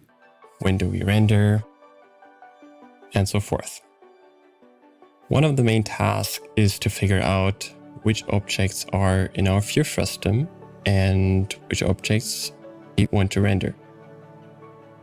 This Yeah, my upper end is like 100 FPS or closer to 100 FPS in like empty space. So a 33% increase in empty space would be insanity, like 120 FPS in dead space. So what the main thread does on top of here. Once we figure that out, all that work is pushed into the queue to be processed by the render thread. At the bottom, he's remodulating the plasma coil inductors through the plasma relay manifolds, and then rerouting that through the deflector dish. You know, that's what he's doing right now. We've got the render thread, and this is a very CPU intensive task, which is why it is leveraged by a completely reverse the polarity thread. So what we can see here is that the render thread takes an immense amount of time to process one frame. Holy shit. It's 56 milliseconds to render a single frame. That is literally frame per second. so long that it even surpasses the work the main thread has to do. In this context, it means we are render thread bound, which means if we optimize the render, if we get it to run faster, we will see more FPS on the screen, as long as we are not GPU bound. So let's take a look at a Gen 12 frame.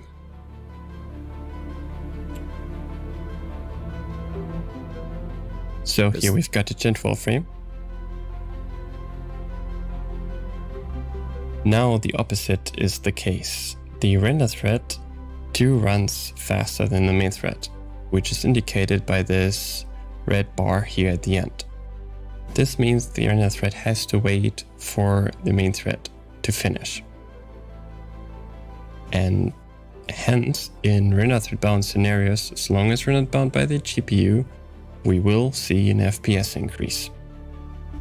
And if we zoom out here, we can see that every frame the render thread is quite faster than the main thread. And yeah, waits Jesus up to 20 Christ. milliseconds on some frames. Whereas in Legacy, yeah, the opposite is the case, and the main thread has to wait. To summarize, with the current Gen 12 renderer, we saw a tremendous amount of API call reduction than before, and depending on the seed, 50 to 100% faster render thread performance. Let me emphasize again that all these numbers are not final, and we haven't been optimizing Gen 12 at all yet, and you can expect more improvements in the future. It also depends highly on the hardware you're running at, so once it hits live and you're using it, let me know how it's working for you. So what's coming next? I think we would all. I do believe that we've all been waiting for the day that the issue that is blocking us playing the game is our hardware. That's literally what most of us early backers bought in for, was a game that pushed our hardware to its absolute limits.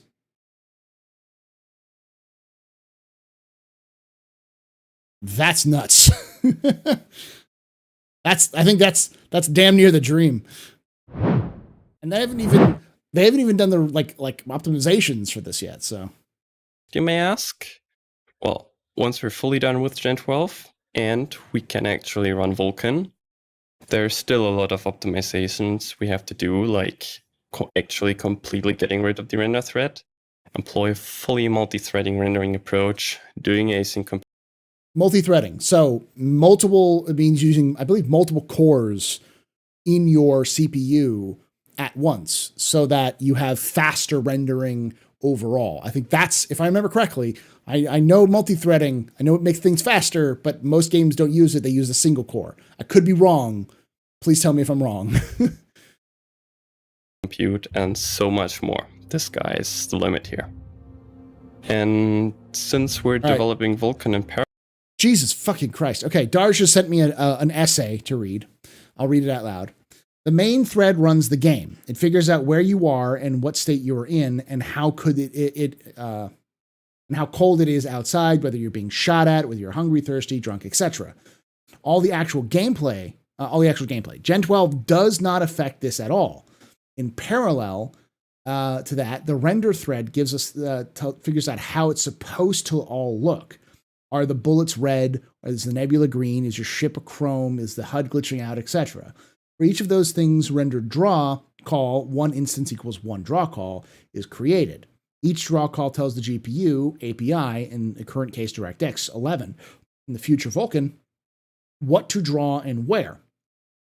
With this stage of Gen 12 renderer implementation, they were able to reduce the number of draw calls about 2/3 what was needed before, meaning that the rendering part of the CPU's task has been reduced to less than the main one.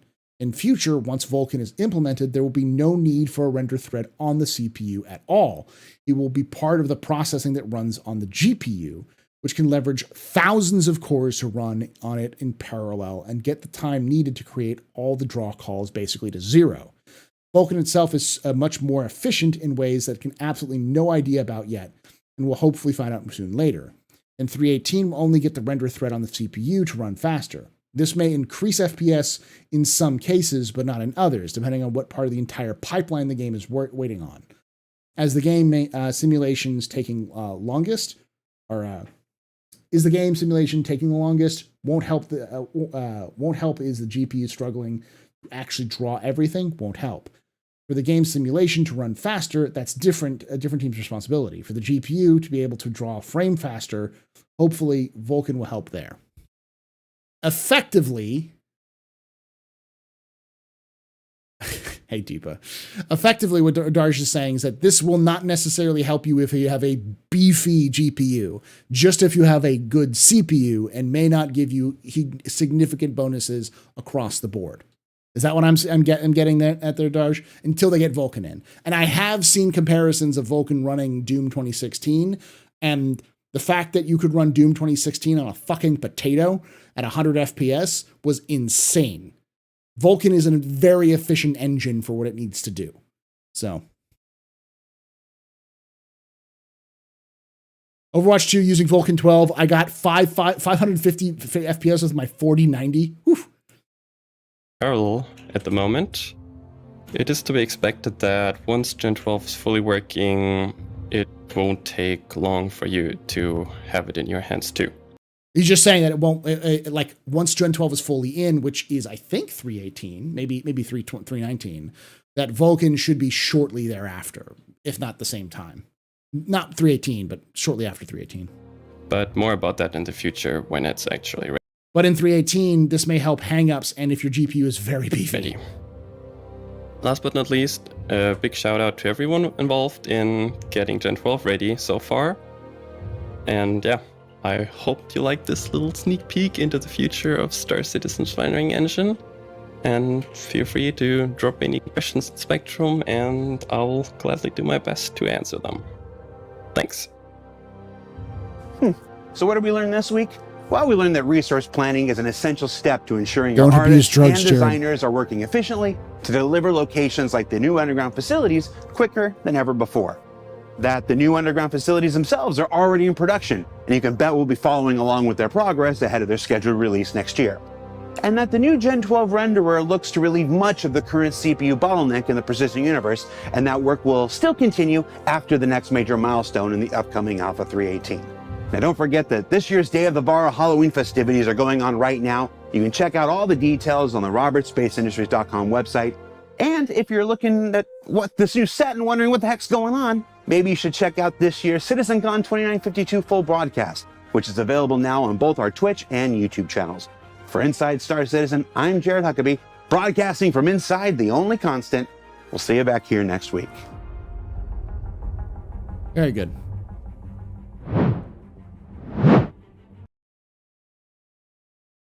So that was a very technical one, but I do like this, and this would be my feedback. If hopefully to add more feedback, if any CIG members are watching, or any of the media team is watching, this is good, because many of us are here to see how the sausage is made, and I think most people will say, "Hey, you're being very open and honest with us," which is better to tell us what you know now rather than wait to tell us later. Simply because there will always be people who complain that it's delayed, it's not out yet, whatever.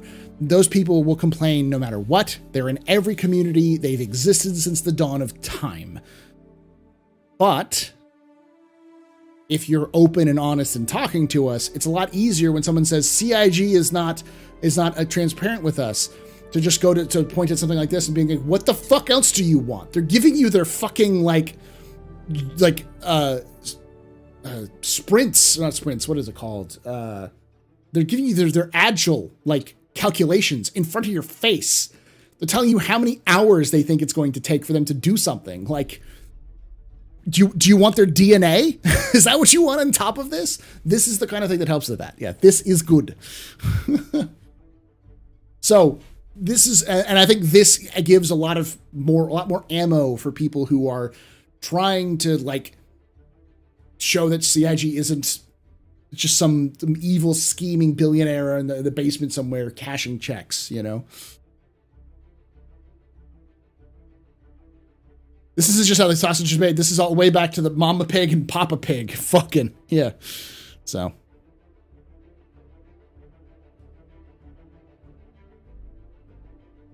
There was no guff in that? No guff, what do you mean? Like no fucking around? Like he was telling you the straight, honest truth?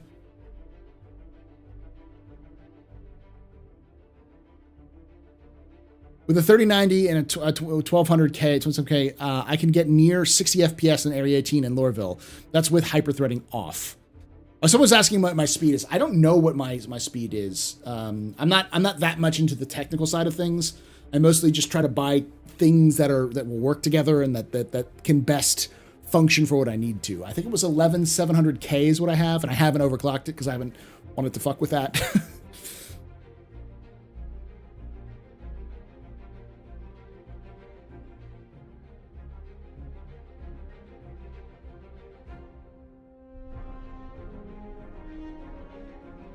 Okay, so let me address that as well, because I think I'll do that as a video at some point too. Just not a this video, but like a different video.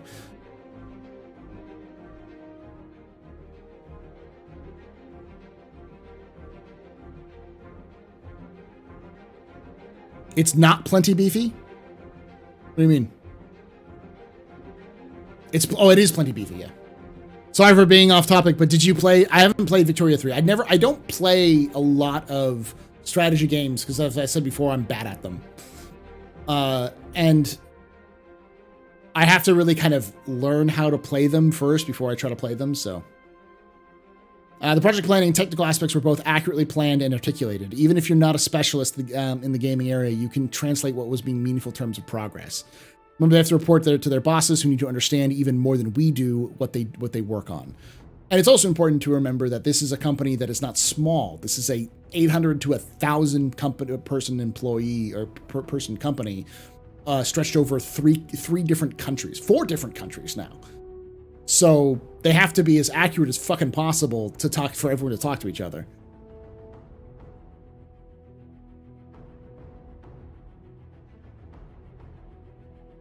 And it could potentially be less technical than you or I. To be fair, most of the people at CIG and the management side are former developers in some way, shape, or form. Like Chris still codes the fucking engine. He codes the graphics engine sometimes. He might have been working on Gen 12. I don't know. I think he was working on the renderer. So like when the CEO is getting dirty, which again, I always had a problem with, because it's like, you're the CEO. Let the people you just hired to do this. It's okay. You can step away. I get that he wants to be in the trenches and feel like he's doing something, which is fine. But like, then QA or go in and like probe it a little bit.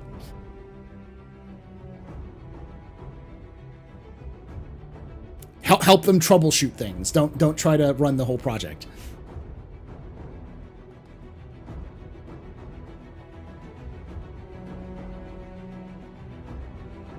Explodio, I am not technical at all. Like, everything I've picked up is through secondhand knowledge and research. I have never participated in a engineering project whatsoever. But by nature, because my job is a teacher and B, a social studies teacher, I do a lot of research just for fun because I'm insane. And gaming has always been a hobby of mine, so it's been fascinating to follow it, because I think it was Halo 2. I got an Xbox with my own money when I was like 17 or 18 years old, like right before Halo 2 came out. And I was following the progress of Halo 2 through updates online.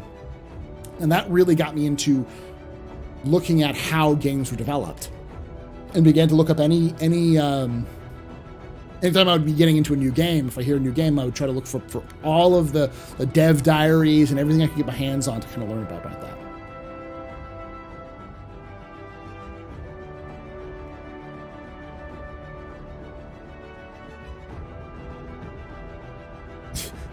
Chris is a dev. Devs don't like to QA. I know, but he's also the CEO. Like, there's other things he's going to have to do, the big macro shit, which is shitty, but you know. He's working on armor collisions. Oh, he's the one doing that. He's the one I'm reading the fucking the fucking goddamn like text speak.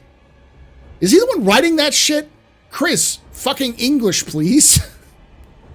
Is he writing the engine reports? Is that what the monthly report? Is that Chris writing the fucking engine reports?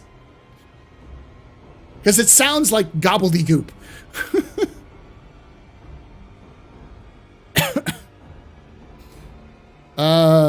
He's the one who coded the movable physics instances, if I recall correctly. Oh yeah, the whole series stuff.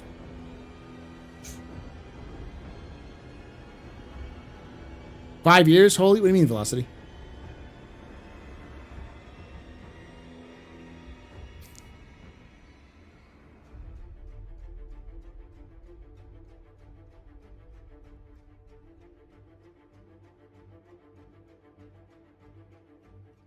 Come on, Halsey. Halsey's done. Y'all, it's been finished for a while. Well, not for a while. It's been finished and its touch-up phase is done. As of September.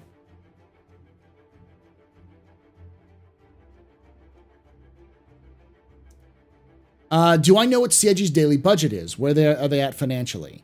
It's hard to tell because CIG's, each studio is different sizes. So to give you a ballpark, the LA studio is effectively a converted warehouse. It's on the other side of the Riot's campus from across the highway.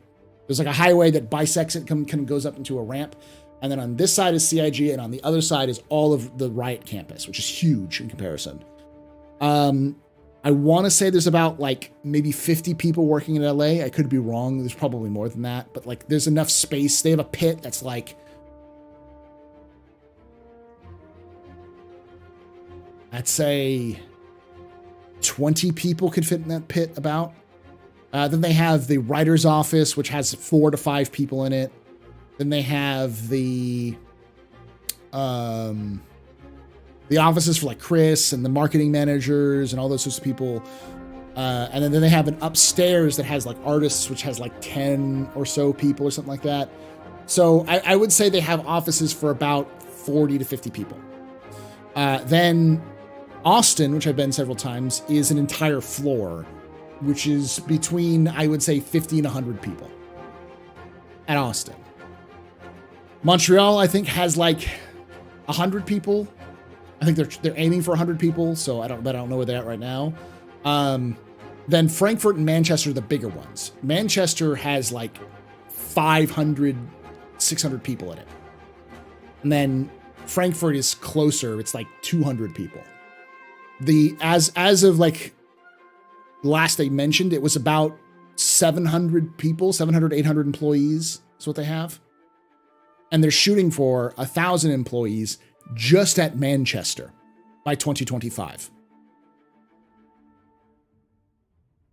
The average salary for employee is probably around 40 to 50K because you have the low end salaries, which are like 20 to 30K for a QA and for, like the front desk greeters and like the janitorial staff and the IT folks, which are probably on the lower end. And then you have people who are more specialists on the higher end. And then everyone else is kind of in between. CIG doesn't pay above market rate, but they don't pay below market rate. They pay on average market rate for a lot of their employees. So if you average about like, say, let's just say $60,000 over 700 employees, not counting for the C-level employees, you're probably, I can't even do that calculation. CIG is not in a bad financial position, but they definitely are burning through cash. Hey, Starly Fox.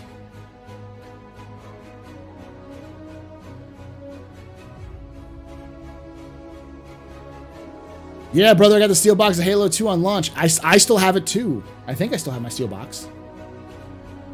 Plus the DLC pack that had a magnet with it. Yeah, I had that too, yeah.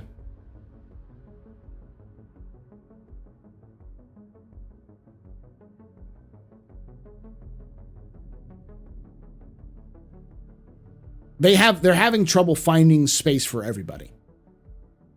I know last I talked to people at CIG Austin, they have to rotate. Nobody has an office or a desk They have to schedule time to come into the office. Deepa. Deepa's decided to go from just dropping donos to just dropping memberships. Thank you, Deepa.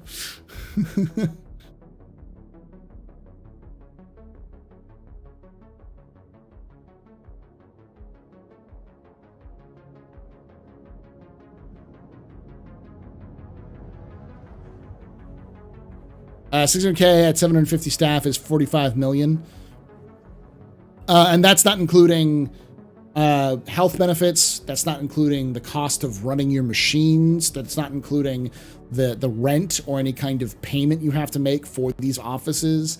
It's not including the C-level employees. It's not including anything they have to pay in terms of debt that they've accrued. It's not including any sort of licensing software they have to, like the stuff they have to pay for licensing or anything else like that. So, yeah, insurance is a big one.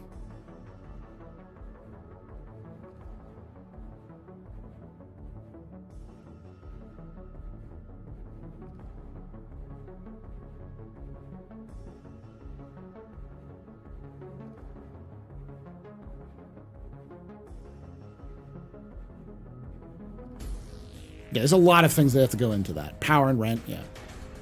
So I would say they're probably at a burn rate close to 100 million, between 60 and 100 million a year. That would be my guess, based off of what I know. And that could be completely off. But based off their financials they've reported before, they are definitely in that ballpark. Which means that CIG is making money, but just barely making money every year.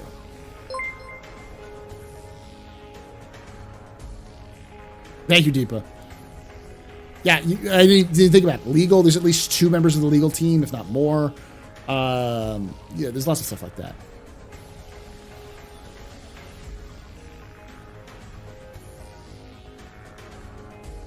I assume most of that engine is first party too, so a pattern needs to be paid.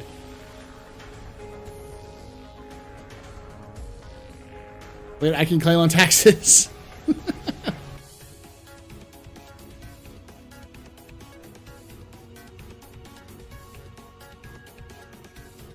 Oh gosh dang, are we having a sub-off war?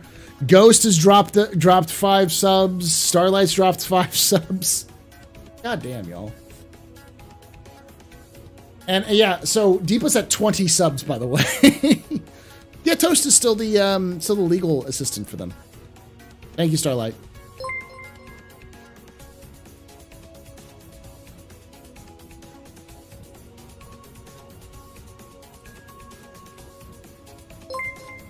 Hey Paul, what ship has yet to be released is the most sexually attractive? Gazron, are you a member of Non-Credible Defense? Because that's a Non-Credible Defense question. The sexiest ship in the game is obviously the Cutlass, because she trashy, she rancid. God damn it! You just do 40.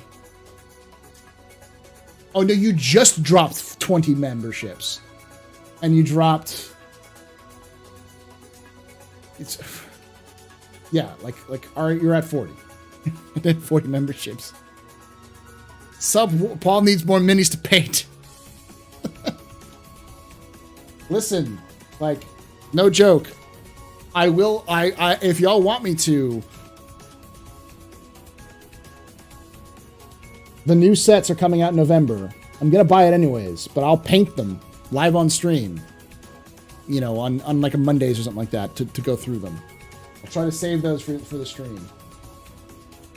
I'm definitely getting the goddamn Dorn. Are you kidding me? The Rogel Dorn? It's smexy as shit. Painting hours, yes.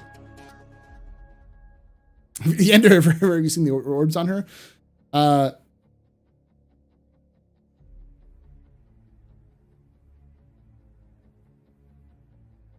right, here, let me show you off. By the way, y'all, one of the things you may not know is that I actually do A degenerate thing. Let me see if I can pull something up for you.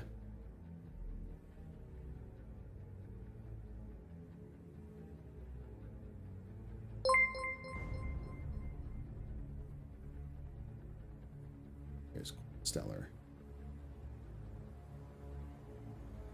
All right. Here. So this is a project I've been working on for a couple of months. It started as a joke, and I decided to put my money where my mouth was. Welcome to Quantum Stellar. Quantum Stellar is a fictional, like, headcanon concept that I came up with because I follow a lot of 40K lore folk channels, and one of the meta things that they've been doing is they hire artists to draw risque, let's just say, art of 40K, from Adeptus Ridiculous to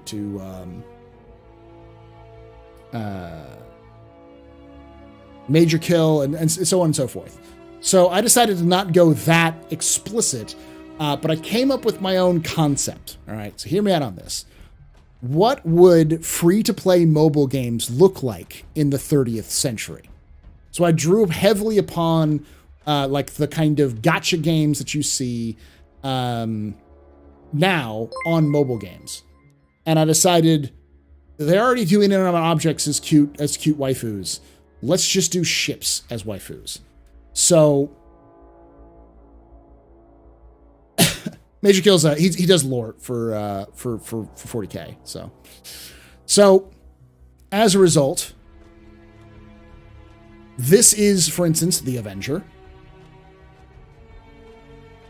the Gladius, the Hornet, the Reclaimer,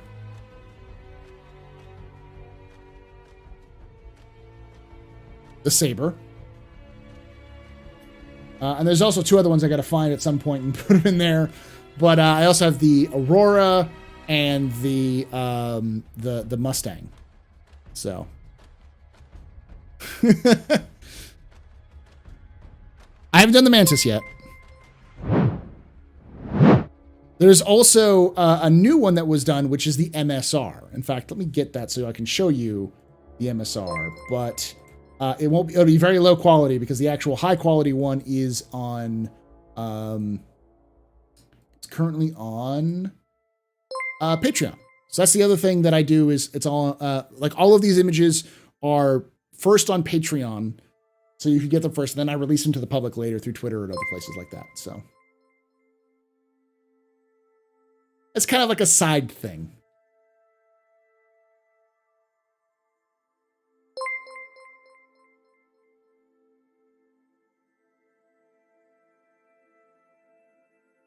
There we go.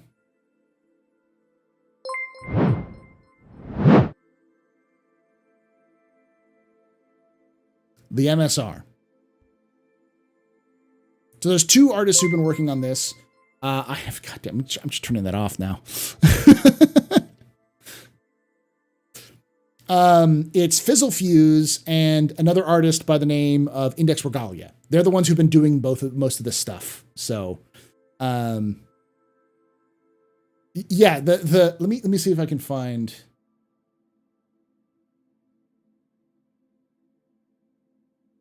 the MSR.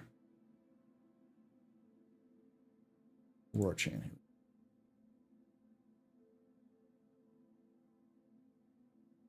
There's the Aurora.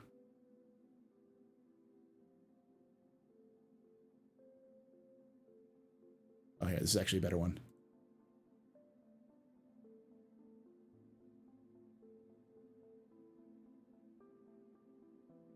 Paul, too big for notifications. I just don't want to hear beep, beep, beep, beep because I haven't set it up properly. And then this is the only husbando. I gotta increase the number of male characters in this as well. But Mustang.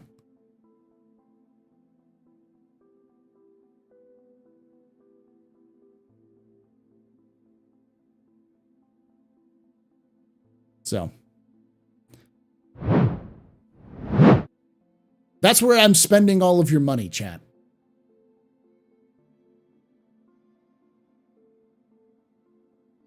Man, Mustang Trip is cold as fuck. Yeah.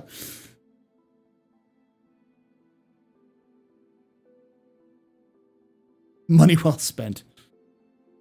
What are your thoughts on the whole C? I'm a big fan of hauling, and I'm on the fence about snagging this IAE. The whole C is the biggest single-seater ship you can fly that has the most number of cargo. It's like a cargo ship, and that's it. You're not going to be doing that for trading. You just move stuff from point A to point B. That's its gameplay. And I think it's got a crew of like 4, but you don't need to use all the crew because a lot of that is just guns. So.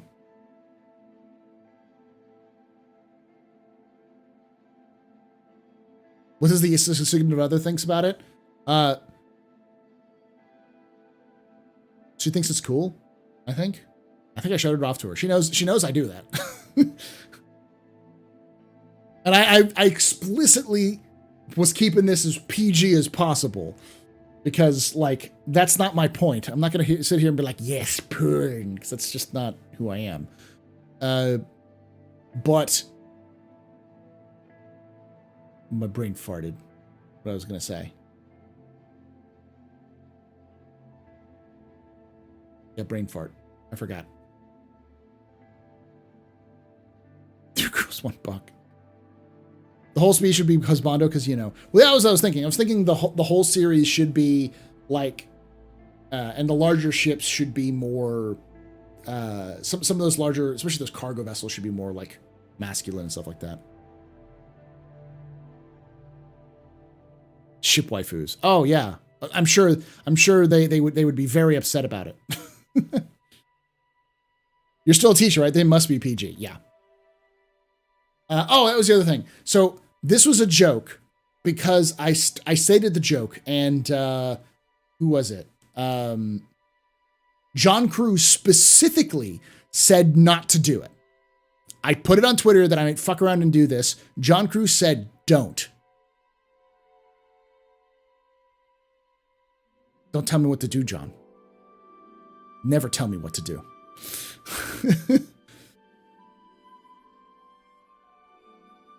Oops, I did it again. Fuck around and find out, John Crew.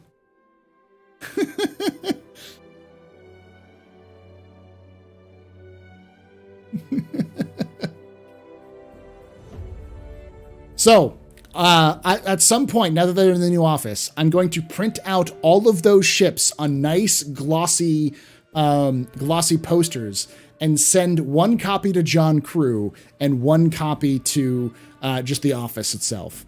And I'm going to ask the people I know at CIG Manchester, who after John Crew said no, they all said yes. I'm going to ask them to make sure that John Crew puts at least one of them up in his office.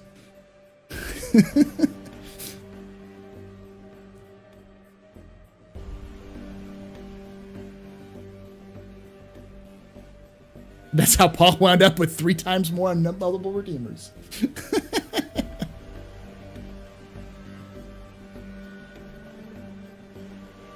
Well, so all of those are in like insanely high quality. Let me look at the actual quality of these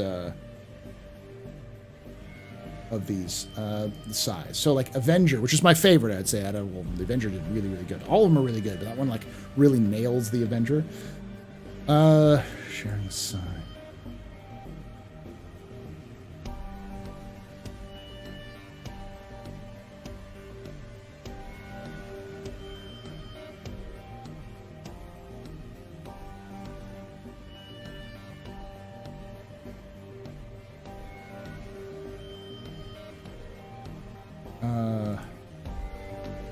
It is 2,997 by 5,519 pixels. Are we just getting nothing but like subs while I'm talking? Is that what's going on? Soul Citizens with the raid. How you doing, Soul Citizens? Oh, right. I'm gonna be doing. I'm gonna be on the Soul Citizens thing they're doing on Halloween. If it's the character that I'm still playing, it's a very interesting character. How you doing, Soul Citizens? What were you up to? What were you talking? I was just describing the degeneracy that I have used my money for, which is to commission artists to turn Star Citizen ships into anime girls. You're welcome, by the way, Internet.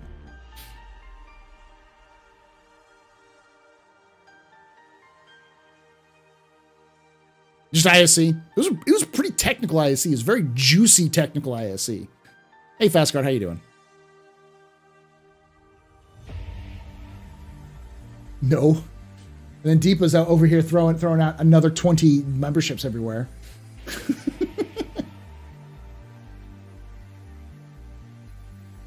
And then Jordan with the $2. Deepa's absolute legend. Thank you, Deepa. Yeah. 609 reworking Machinima. Yeah. Whew. Why is my internship here getting caressed by tentacles? But I did come up with a whole lore justification for it. Like, it's all based off of an actual mobile game where you get to use ships for various actions, and the whole plot centers around fighting the Vanduul and all these sorts of things. So, yes, it's people are like, oh, is this basically Azure Lane? Yes, it's Star Citizen's version of Azure Lane.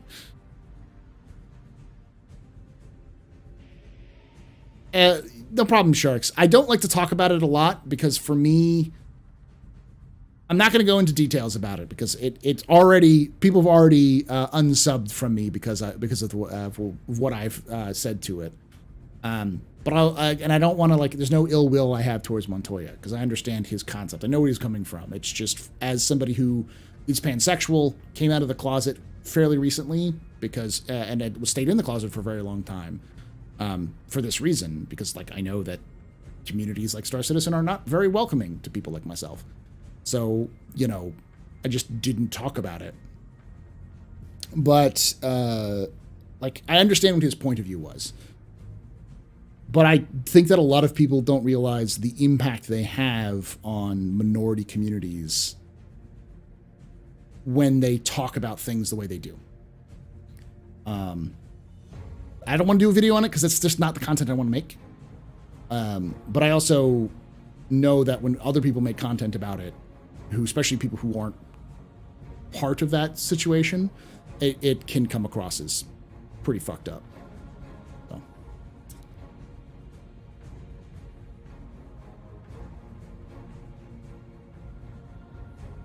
If you get an artist, you can waifu-ize the ships. It'd be great quality as Mr. Huskaha does regular Star Citizen images. Then it'll be nearly realistic PG meets 34. Oh, no, I mean, like, here, I'll go. Yeah, I'm fine. I'm not getting into it. All I'll say is it's Spectrum bullshit. And anyone who knows about Spectrum knows that place is a fucking dumpster fire of dumpster fires. And their hot takes on shit is not good.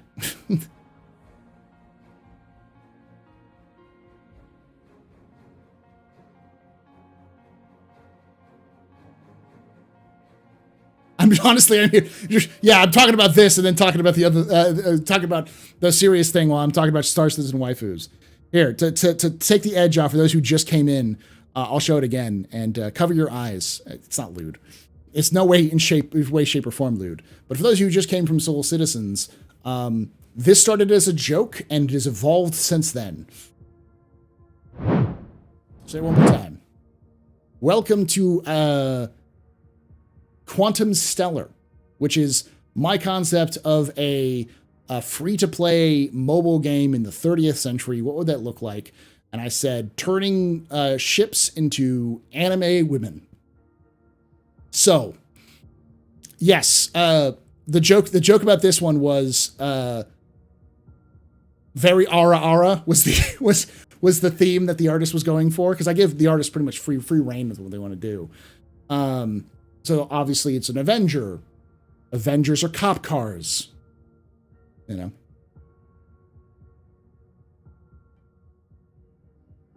know. Small fighter. Gladius.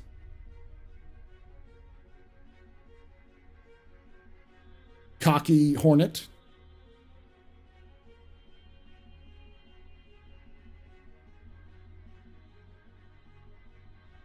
Reclaimer. Is Deepa doing more? The Deepa sub on Deepa's dropping bombs on Twitch.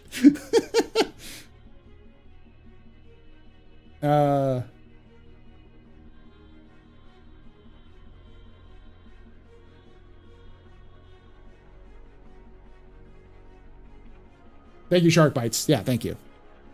And that's what I was trying to explain to him, because I know he's not that kind of guy. So, I did not do that on Twitch. So someone named Deepa88 is completely different. Starting a hype train here. What's the last one? This is the most recent one that came out, which is the Saber. And I'll say this. There's one that's actually out that's on Patreons only, which is the MSR. And then there's another one that's being worked on by Index Regalia, which is the Scorpius. And all I'll say about that is I kind of went through it, and Index has their idea about what they was supposed to be. And then I took that and I took that and said, okay, but it's also supposed to be kind of like the X-Wing and Star Citizen. And they were like, I feel you. And then just went from there.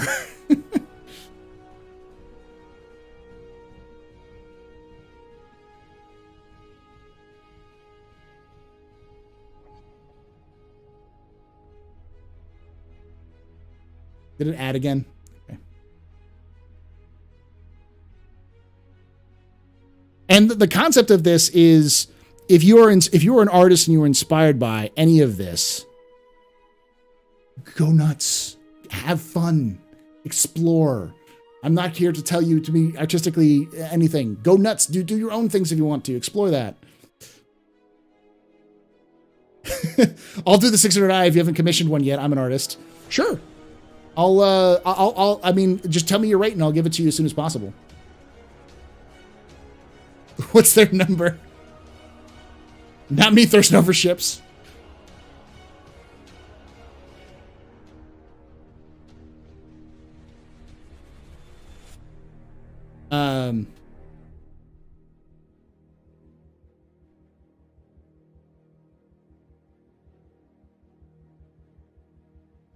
So my goal was to try to have some of those ships done by the, yeah. Paul bringing the community together with waifus.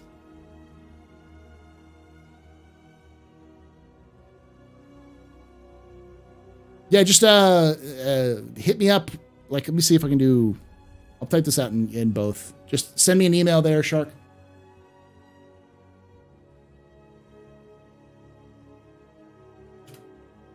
Boom. Salt world peace.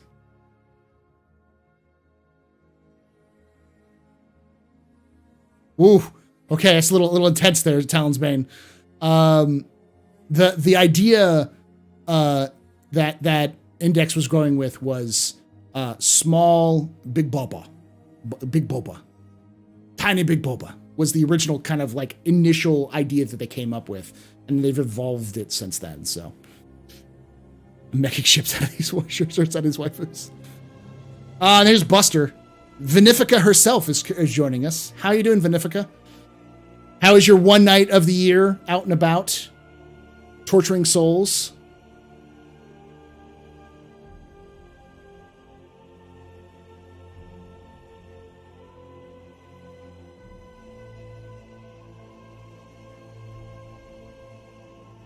Doing good. It was terrible. It's perfect. Everything broke. I'm sorry. Drinks got spilled. So it was a very day of the Vara. By the way, happy Vara Day, everybody.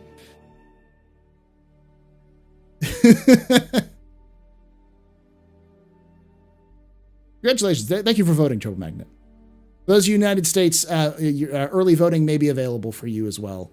I know it's opened up in Texas, so go check it out. Vote is your civil duty. As the government and history teacher, it makes me happy whenever anyone votes, because voting is good. It means you're participating in the system, and you never realize how important local voting is until it affects you.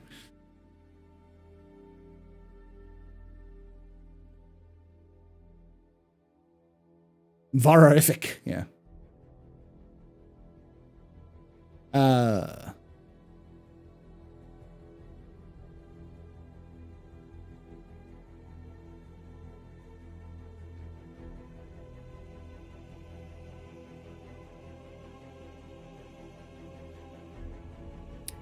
But, oh yeah, I was going to say, happy day of the Vara. Today is the day of the Vara. It's probably later from everybody else, but for those United States, it's still the day of the Vara.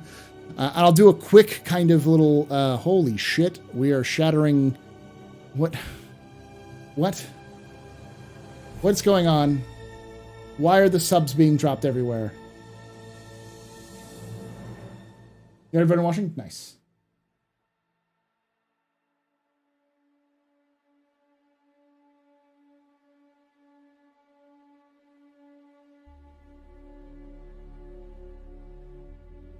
God damn it, Shimpot. Chat, why are you trying to break me? Why is chat trying to break me between, like, donating freaking 100 memberships on Twitch, on YouTube, and then, like, ungodly numbers of subs on Twitch?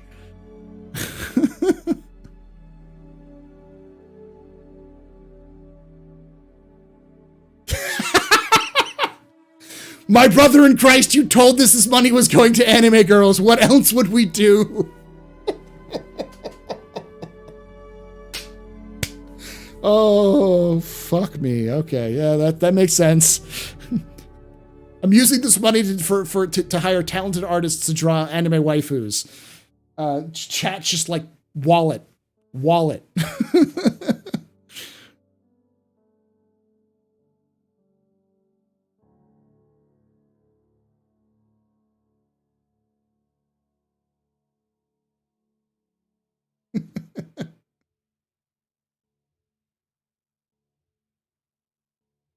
Guess what? The Lord of Lore. Yeah.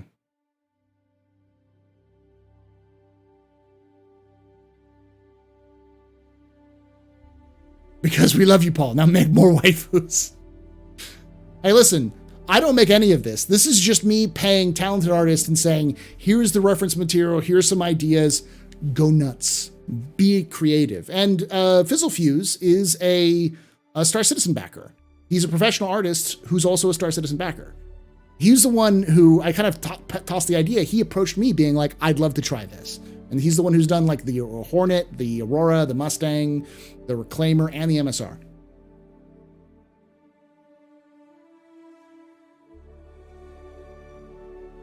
I've never had this high have that kind of stuff. Is Diva dropping more over here? Diva's dropping more over here.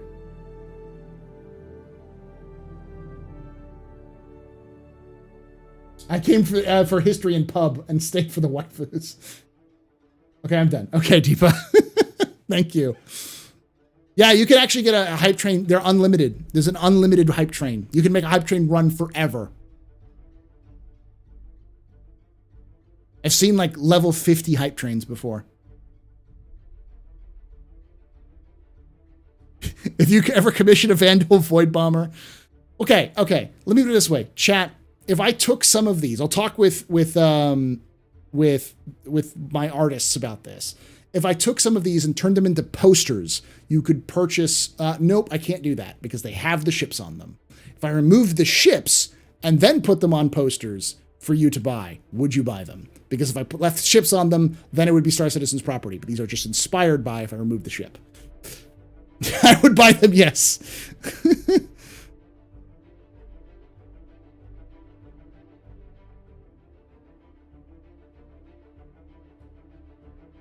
I'm straight to the moon.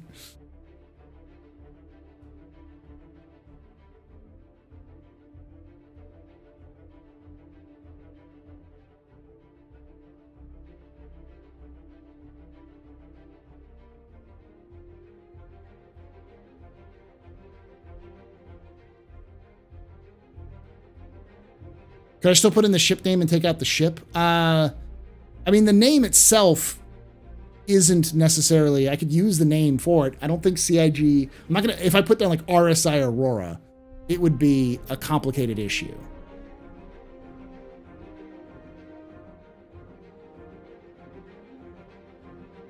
You can feel free to print them out, Jordan. Print them out, go for it.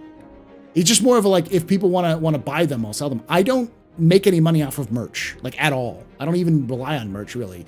For me, it's more of a, I want to make cool things that people will enjoy. So like I did an entire poster of Old Man Al Hurston, which is done in the Hurston style at Hurston at Loreville. You can see what Algrid would look like if he was actually Old Man Al at in game. You can get that. Level 8 already? Yeah, we're nuts because we got ghost dropping stuff too. Can I have an NFT MPUV? No, wrong side of things.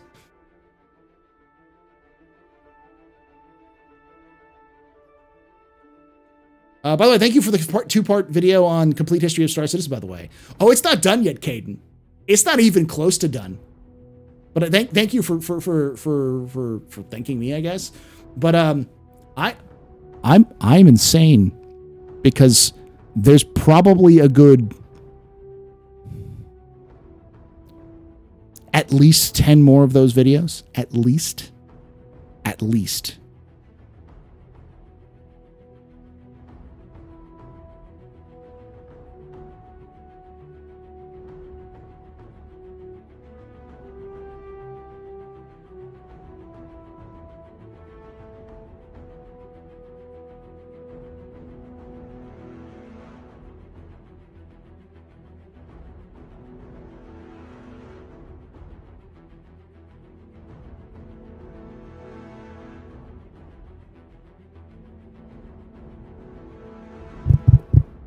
Better? Yes. So for the complete history of Star Citizen, I started it. The first episode covers 300 years. The second episode covers 100 years exactly. Episode 3 is going to cover likely about 50 years. Episode 4 is maybe 50 years. Episode 5 is probably like 20 years. And then once we get like into the 2500s, probably every episode is going to be about 10 years. And when we get to like the end of the Meser era and the beginning of the post-Meser era, I wouldn't be surprised if every episode is just a single year.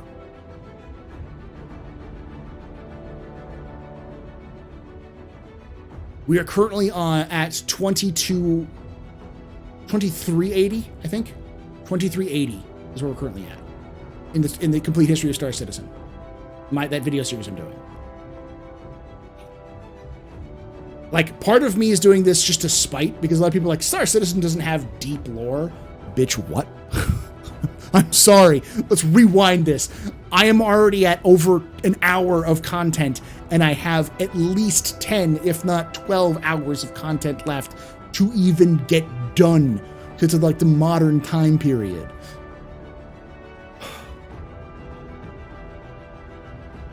Fuck. Randlorm, Deepa, stop it, please. Okay, now I'm really done. I really love the lore videos. Thank you for watching them. So, how many staff writers on staff? Well, they had to hire a librarian. They hired a new writer. like 3 months ago, they hired a new writer. He's been talking to me on Twitter. He's a pretty cool guy. He's actually here in Austin right now for the Austin Film Festival.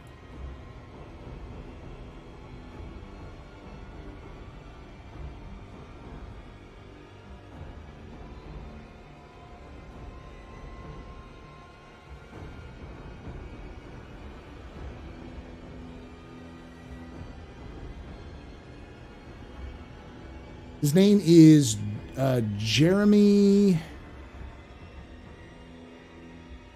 Malul.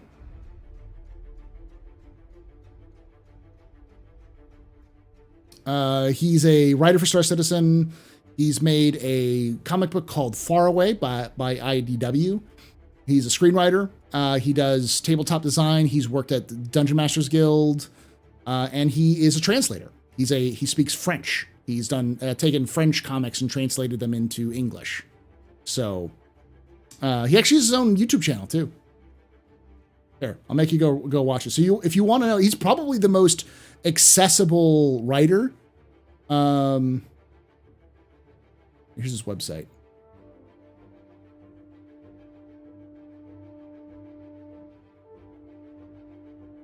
How many subs to get a Redeemer waifu? That's going to be... oh God, did the entire chat get subbed? Are we at that point?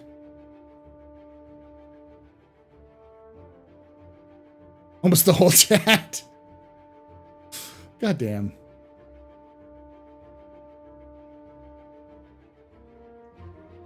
Paul, if it's cool if I ask 3 big-ish questions, yeah, go for it, Jordan. Go for it.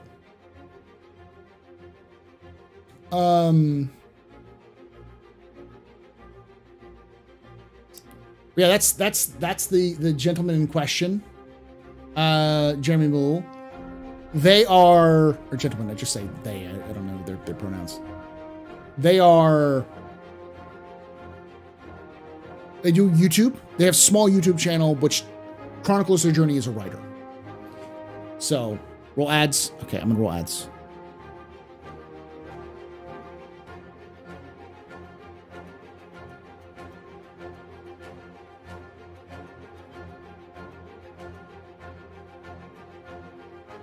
You have a website where you collect all the Star Citizen ship girls? Nice.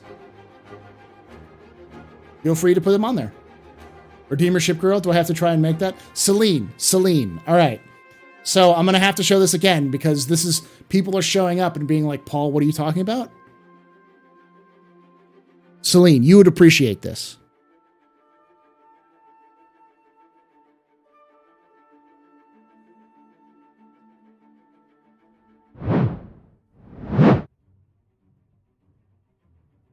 Avenger.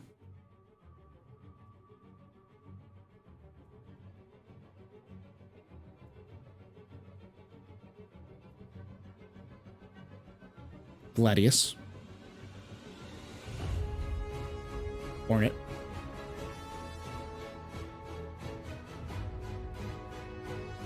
Reclaimer.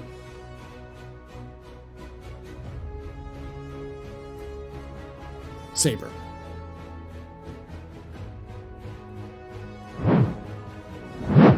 You get ad slapped. I'm sorry there. All right, let's go through these questions. Oh, I do have Aurora. Hold on, let me. I gotta pull up.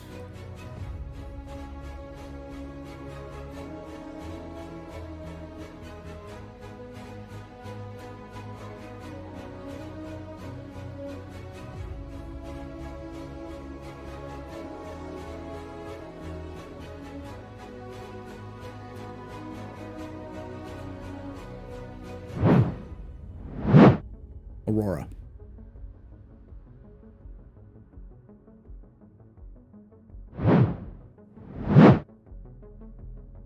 Let me hang that saber on the wall.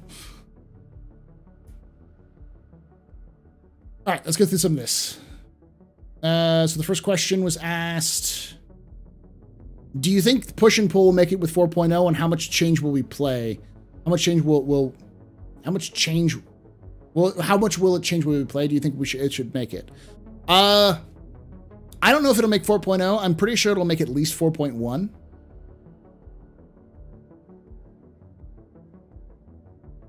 Oh, also, when it comes to the Redeemer, I got to make a challenge. I'm currently at 70 Patreons.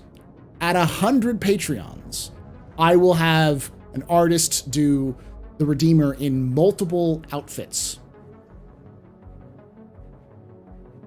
And like 3 different, like the same Redeemer, but like 3 different versions. You're on, chat. And that's Patreons, not money. Patreons. Anyways, I don't know at 4.0 if we're going to get push pull at 4.0. I think we might get it at 4.1. But 4.0, it depends on when 4.0 drops. And I do think it'll change the game significantly, because when they add push and pull is when they're going to add resource management to your suits. So you'll have a fuel gauge for your suits, and you'll have to like use your like an EVA suit, stuff like that. I don't think they'll add push and pull until they have that functionality for the game.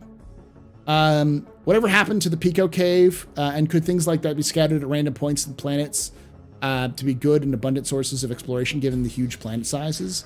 Yeah, I mean, Pico Cave still exists. It's just, and it's as CIG develops the tools to become more procedurally generated, to be able to like push button and have thing exist, a lot of those things will be added to the game. It's just a matter of questions, about time. And then how likely is it that refueling ships will be set up networks to allow fighters to get across Pyro system using quantum interdiction to pull them into the refueling ships?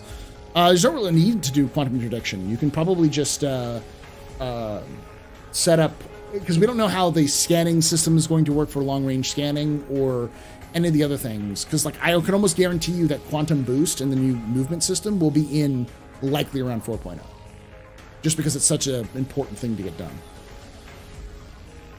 Question 4: will the grav generator mean that we finally have to use top airlocks once they use for top airlocks once they talk about having to reposition them? Is that still the case? I think they're trying to get rid of top airlocks as much as possible. But yeah. Yeah, push and pull will be the primary mode. They'll want to force you to do push and pull rather than use that kind of stuff.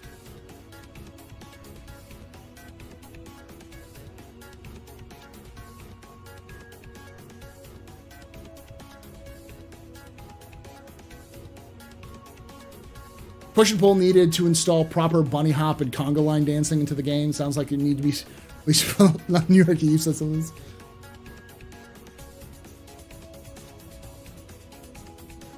Have a good night, Darj. Yeah, because it's damn near 3 hours for you.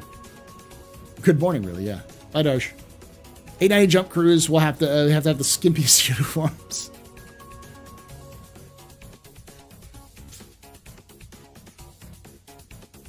Y'all seen Christmas Tree at New Babbage? Yeah, it's pretty cool. Finally, hope they finally add ammo to the tractor beam gun at the same time push and pull. Yeah, they're gonna have to have those things because that goes in hand. Push and pull is you resource system for your suits so you don't have unlimited fuel, and you have tractor beam that has a limited amount of power to get you from point A to point B. So those things have to be in the game before they can get to that point. Oh, 890 jump waifu?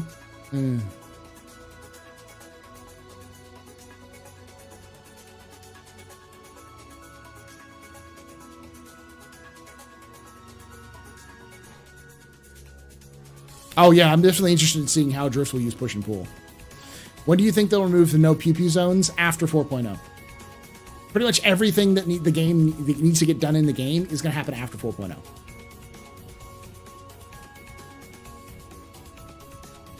Can't wait to run out of power moving like a box or two. Which is why why they have the mule and why they're also going to have the bigger tractor beam tools and tractor beams for your ships. So, like, those tractor beams for your ships will still use power for your ships, but they won't use as much, or will have much more of a reserve for power than your hand tool. And they can carry higher ones.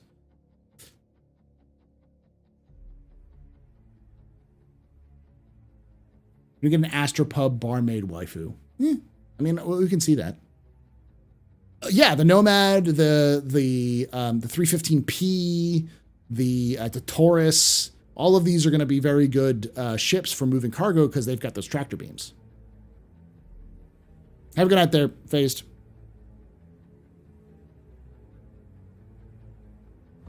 Ship tractor beams will probably use resources, so they'll use power. But, you know, the difference between a ship tractor beam using power and the amount of power a ship can produce is very different from the amount of power you have in a handheld tractor beam. And there is going to be some gravlev for cargo boxes. They may want me to use push and pull, but I'll find a way to hover a trolley as a surfboard, even if you use a railgun firing backwards, like tank boosting from EGTA. Yeah. All of the Cutlass variants have front-facing tractor beams. So if you look at the front canards of the, I guess they're canards, the like the front wings, little bits, you'll see tractor beam is labeled on the front. So the Cutlass Black, Blue, and Red all have 2 tractor beams on the front to spars that they can use that. So.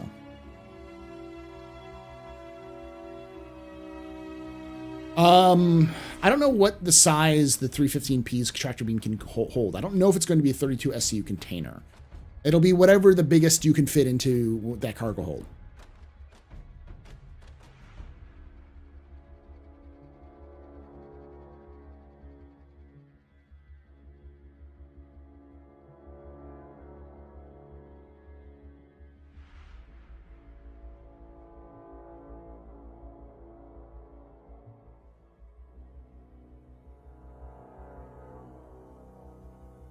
And cart waifu.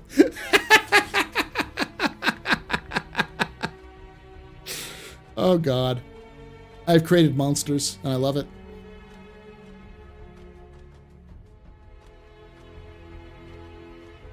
Will tractor beam capacity still rely on cargo volume? I imagine mass will matter soon, right? Yeah, that mass will matter, but a lot of that is also going to be displaced by the cargo containers themselves. Would be my guess. Mass will matter, but like mass and volume go hand in hand. You're not going to, like, the larger the container, the more volume it's going to have and the more mass it will be able to carry. Obviously, you know, you can fill one of those containers with feathers, and it'll be lighter, but you're generally not going to be carrying that many feathers. The Connie Andromeda does not have a tractor beam. The only constellation that has a tractor beam for loading and unloading is the Taurus, and that's a bespoke tractor beam because it's used, like, its bottom turret is just a tractor beam. It's just 2 tractor beams. When do you think we'll see Waifu 2.0 in game? When you can, when you can do that when John Crew is cold and dead, because there's no way that we're going to get ship waifus in game with John Crew in there.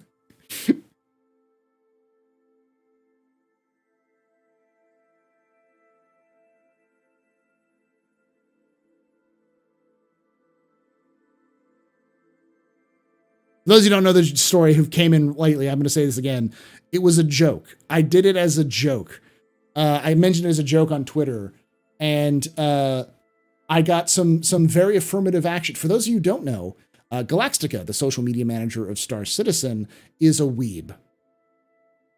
And she used to work at World of Warships as their social media manager, and was very enthusiastic about their various partnerships with various anime groups for their own kind of like ship themed based off of various characters from anime, so including Azure Lane. So I mean, social media isn't a weeb. So when I found this out, or I mentioned this, and she was basically like, "Yes, Paul, please." So.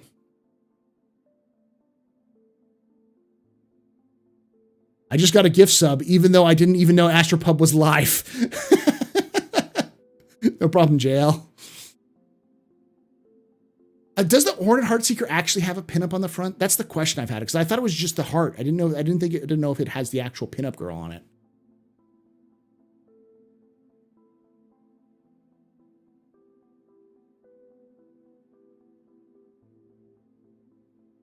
Okay. I have to find some way of having a repository for all of these Quantum Stellar girls to and boys. More boys. I need to do more boys.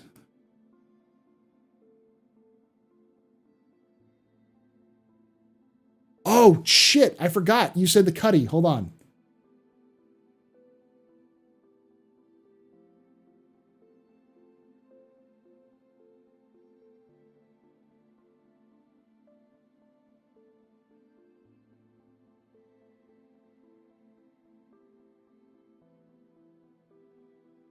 That was the one. That's another one that was done that I forgot that I have. I've been trying to organize them better.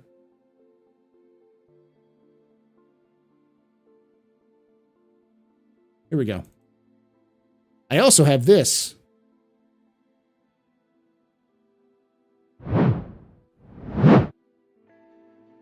cutlass.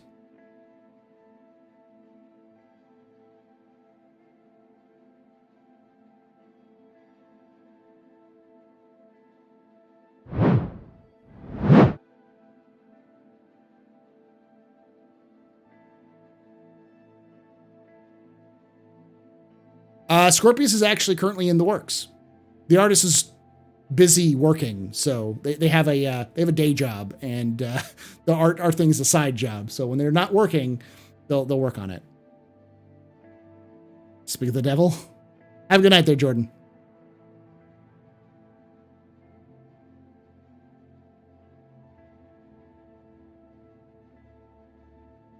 She has to be a cute lass.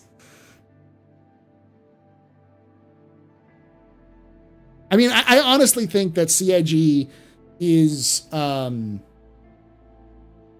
missing out on a lot of the creativity that you will see with like player-based paints. I also I know that a lot of people are very cautious about in-lore like immersion-based reasons for customization.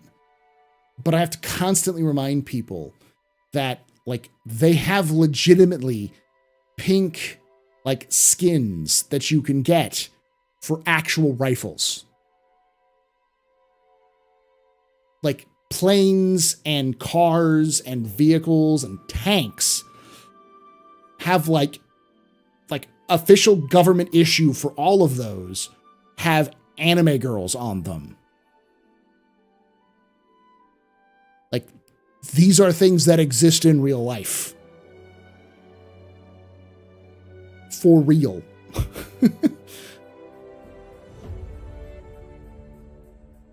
So it's okay to have more weird and odd colorings and more dynamic stylings, because that's the way the world is right now. Why would it be any different in the 30th century?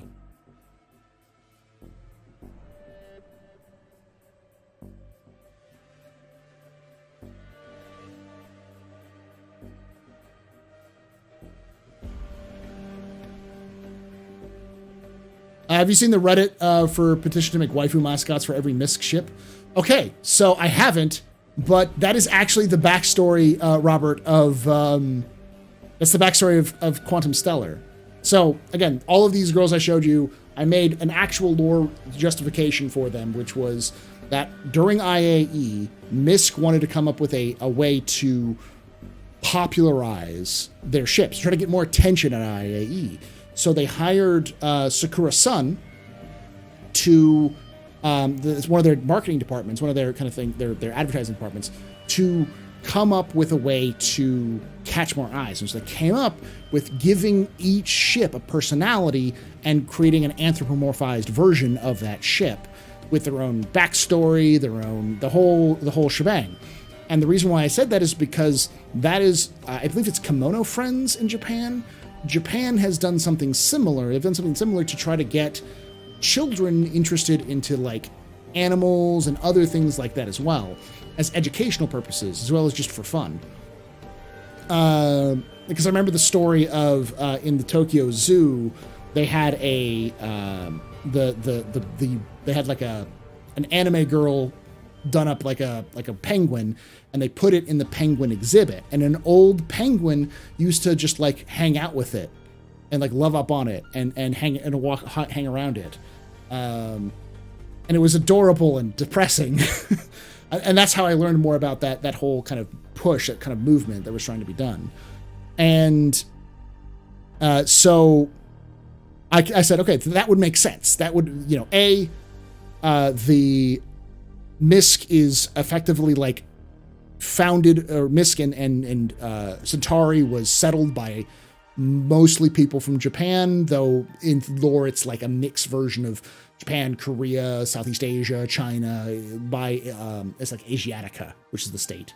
So they brought a lot of that culture with them, so that sort of already fits in with the lore, with what we know about them.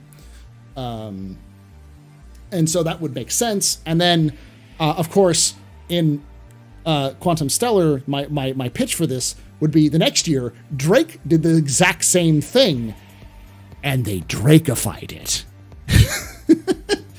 And it became incredibly uncomfortable for the people who were going to IAE. And it turns out that, and then Misk sued Drake for like infringing on their copyright, for infringing on their idea. It became a giant mess. And all of these kind of mascots were rendered in 3 dimensions. And someone claimed that both companies were using AI technologies, because the idea was that you could go up to these displays and they would talk with you about the ships and about their personalities and things like that. There was an accusation that they were using AI tech, illegal AI tech, into these displays, which wasn't true, but it caused this whole hubbub, and the IAE just said, fuck it, no more ship waifus. We're not doing this shit anymore. They're banned. We don't want to deal with this shit. And as a result, the Sakura Sun decided, that the company that had done this in the first place decided, you know what? Let's turn this into an opportunity. People enjoyed this. They thought these were cool. Let's license some of these ships and turn them into a video game. And then turned it into Quantum Stellar. Exactly. Yeah, I pulled ideas from like E3 where they didn't want to do booth babes anymore. Added a little bit of AI fear into there. Drake being Drake. All those sorts of things. Did I miss it? Yes, you did. We talked about Gen 12 in the roadmap conversation. We didn't talk about the roadmap. I kind of got on sidetracked, but roadmap is effectively no news. They've confirmed a bunch of things, and which is good news.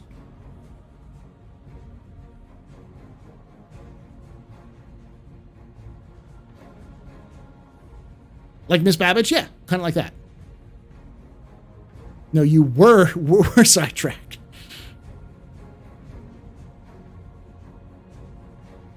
No, I don't usually use Shiny Tracker. I don't know what that is, Shiny Hobo. I'm guessing it's something you made. Yeah, me getting sidetracked on a office hours? Never. Is it still fucking going? No, it's not anymore. Thank God. Sci-fi, thank you for that as well. I saw that it was updated. I saw somewhere it says Shiny Tracker was updated.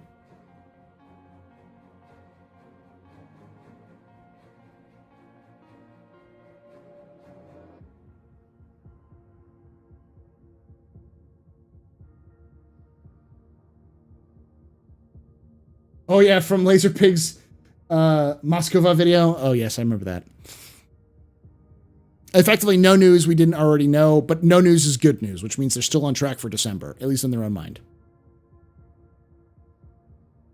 You do realize that your main attraction is your channel's all the sidetrack discussions. That's the whole point of office hours. Office hours is all about like just going where the conversation goes. Yes, we did walk through the ISC this week. It's very thick with technical details. The best thing to pull out of it is we get a lot of a look under the hood for a lot of their processes. Gen 12 is looking great. Not quite done yet, but it should improve at least some performances, but you're not sure. And the UGFs are a lot further along than people realize.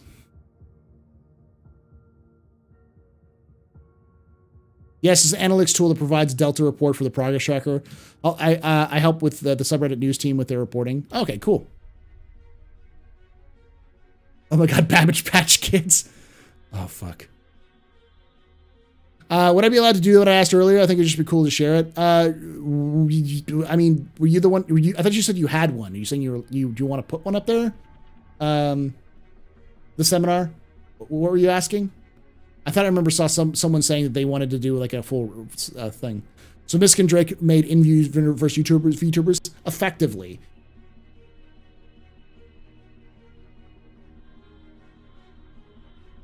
That was, again, this is not lore. This is lore that I came up with to justify my own degeneracy. Where do I think IA will be? Microtech.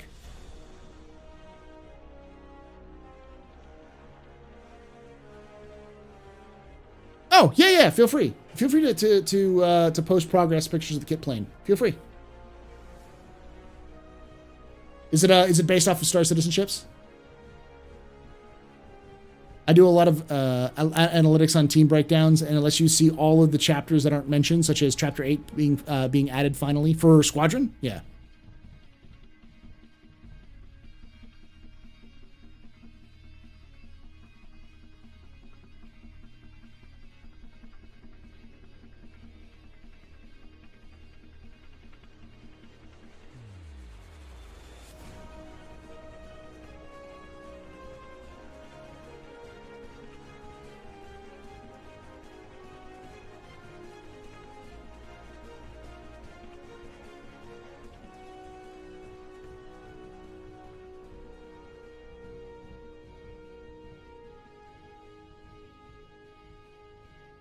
I just think I pulled it up. I think I've seen this before.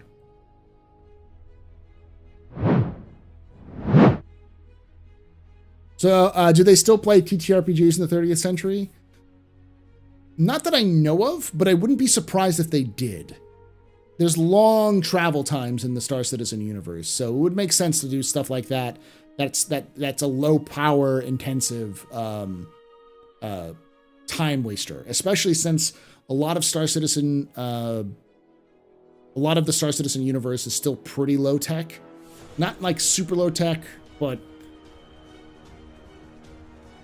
there are some remote places in the Star Citizen universe where people live that don't get a lot of access to up-to-date modern stuff. And on top of that, if you live on the ass end of nowhere, you have to wait for stuff to come through a jump point in order to get connections. You don't have instant connections with everyone on the planet like we do now. So if you live in a very remote area, it's like living in the remote area of the world today, where you're just not going to get a lot of information. It's going to take a while to get to you.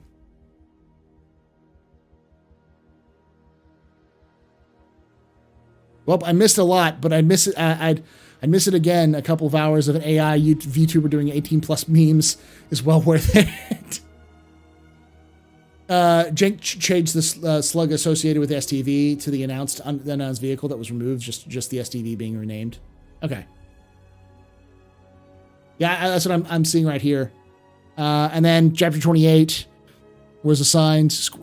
Character art will begin work on December. One art team with 1 tasks, 152% load.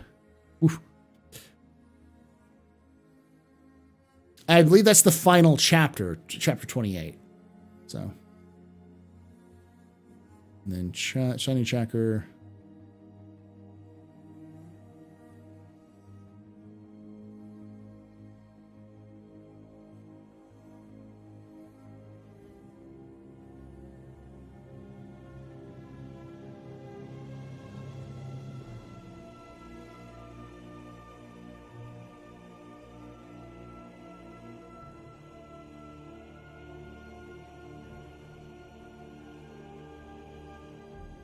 Yeah, this tracks.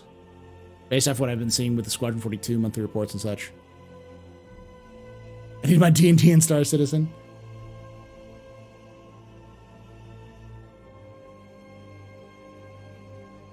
I only use the image that gets pasted by Discord bot, to be honest. I don't know what the load stands for. Imagining it's how much it's being done by.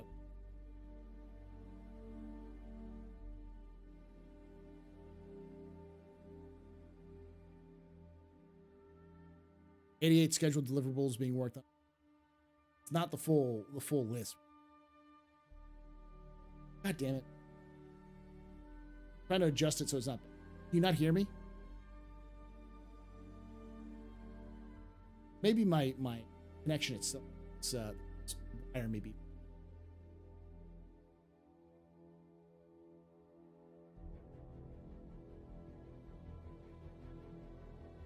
Better? Just gotta not touch.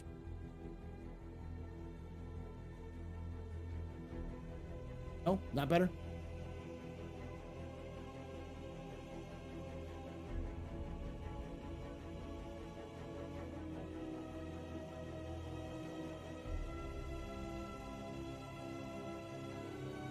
Better? It's a loose connection somewhere because I'm seeing the volume go up.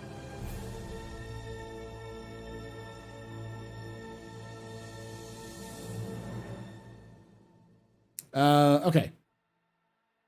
It's basically how many man hours is it should be required based off of the sprint. Okay.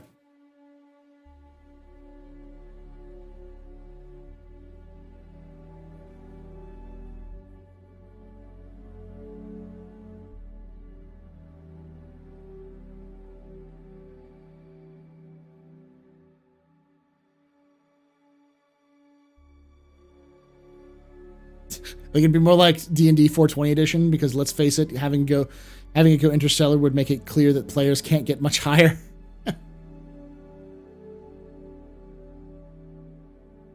Is there a count somewhere of how many man hours that have been put into the project so far? I'd love to see some data on that. No, because they haven't tracked it as well, or especially early in the project, they didn't track it as well as they do now. But I imagine it's in the millions at the least. With the sheer volume of people that they have and the amount of stuff they've done for 10 years, it can't be less than, it might be 500,000 man hours.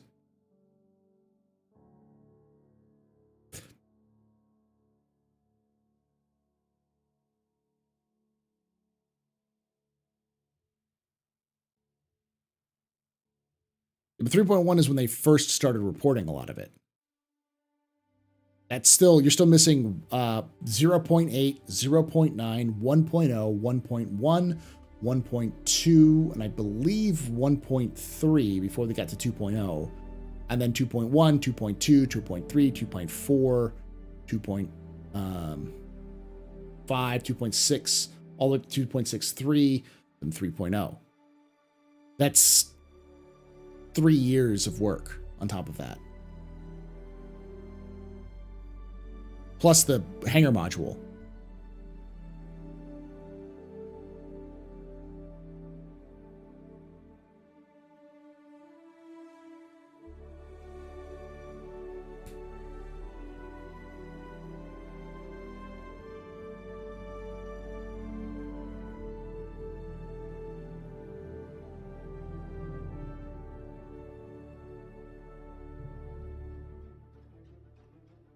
Scam citizen, I love it.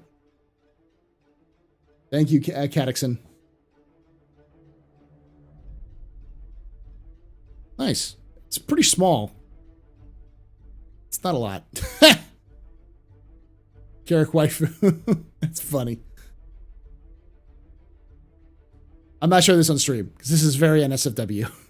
Yeah, but feel free to use this.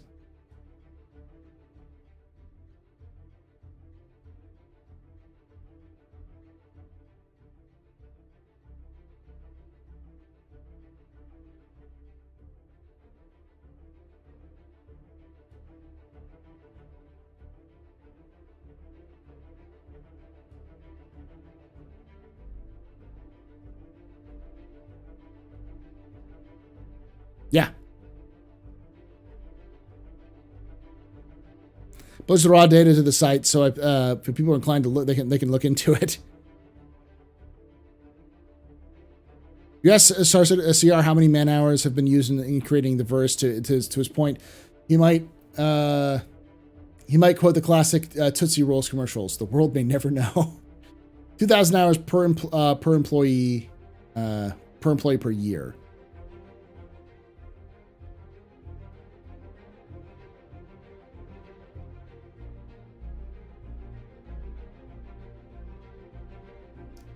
Yeah, so the effect of the roadmap roundup is just there's not a lot of information, but a lot of confirmation. So they lock down most of the roadmap. The last 2 or 3 things they're waiting on is the cargo refactor and salvage. But we know for a fact that they're almost 100% on salvage right now.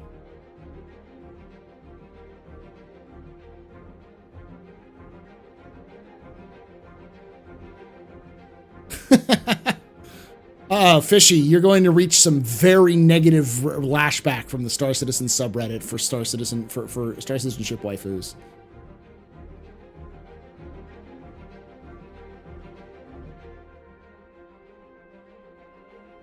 It is a very niche subject. But it's well worth the time and money invested, I'll say. Simply because it's an interesting concept. Deep with more gift subs.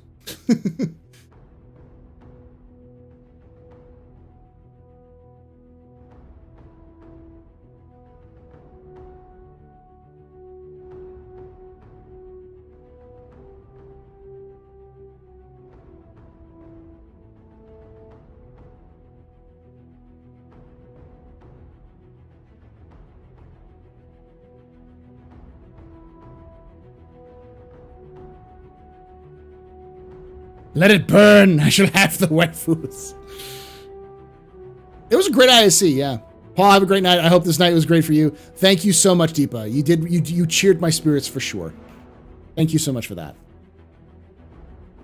All of you have raised my spirits. I was feeling kind of shitty with all the things that was going on, like not on the stream. And y'all came on and were just like, make it rain for Paul. It didn't have to. It was just nice talking with y'all, but it's great to do that for you. Thank you. Oh, the next jump point comes out on Friday. That's good to know. And then we've got a monthly report next week. Oh, fuck. Oh, it's gonna be good. So I'm going to wrap this up because we're coming up to a little bit past 3 hours. Saturday, we're going to be doing... I'm not going to be streaming tomorrow, but I'm going to be streaming on Saturday and Sunday. And on Saturday... we're going to do some Zero to Hero, and then we're going to do Captain's Table. The Captain's Table discussion is going to be events and gameplay in Star Citizen now. How does it look? How is it, like, is it worth it? What is available for your average player? And I'm trying to bring on more people who are constant players. Right now, for sure, I have Zero State is coming on. And maybe HC Vertigo as well. But I'm trying to find other people. I actually reached out to a couple people, but most of them have been busy, so I'm going to continue to do so. I might reach out to a couple other people I know who play the game frequently, come and talk. So that's going to be the case. And then on Saturday as well, I'm going to release part 2 of our mystery spoopy lore series. I've been covering the Untold Tales series. I did It Came From Beyond Saturn, which was the story of the Zeus C6, which came out on yesterday. And then the next one that's coming up on Saturday is the story of, it's called The Unwelcome Guest, which is a story about a mysterious marine drop pod, a nail drop pod, which shattered through a person's home, but was launched like 300 years before it eventually landed on this person's home. There's some intrigue behind the whole process. What happened, why it happened, how it was covered up by the UE military, and like the refusal to describe why it happened. So, pretty cool. PhD is only like 1/4 of the time. Zero, let's go. Hey, Platinum. Yeah. Originally, I only wanted to pin up on my whole, but after hearing your idea of interactive waifus, sounds interesting. I don't think you'd have interactive waifus in game. But the idea behind it was more of an origin of it. I think it would be a cool addition down the line to add to ships. As a kind of a modification to the HUDs and stuff like that. That would be a legitimately like a post-release or a beta feature. I hope we see some ships discontinued and able to buy at some point in Star Citizen. Yeah, it'd be interesting.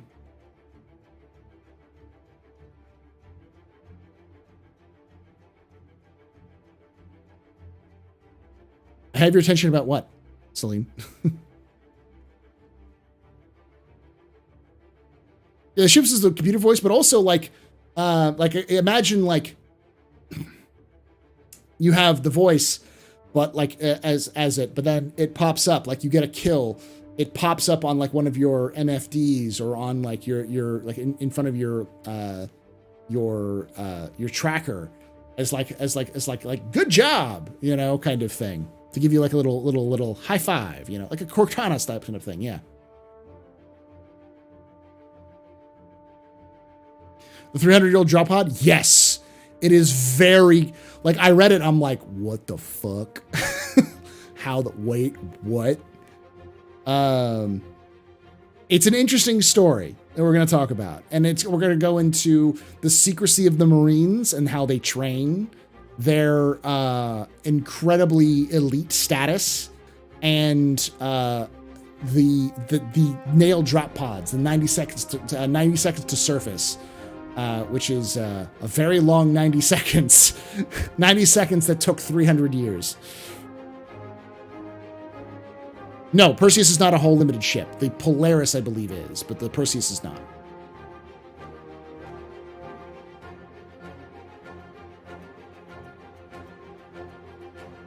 Story of the rusty nail. Is there any information on performance-enhancing crayons? If there's one branch of the UE government that would have performance-enhancing crayons, it would be the UE Marines.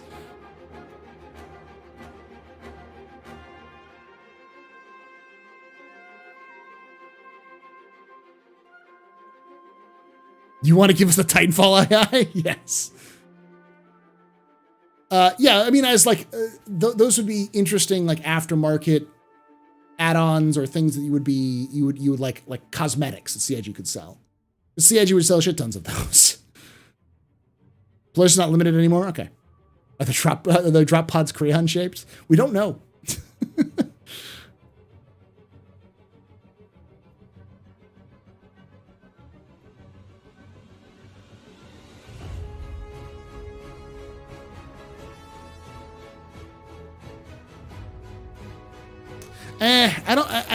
We do have a battle pass, I would say, in the form of subscription. There is an optional subscription you can get, which gives you a bunch of like free bonus content, like armors or weapons or like cosmetics or those sorts of things.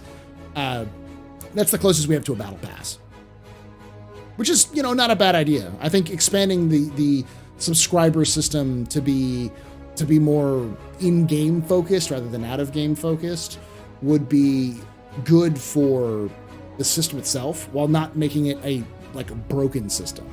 To make people go, yeah, sure, I'll throw in $5, $10, you know.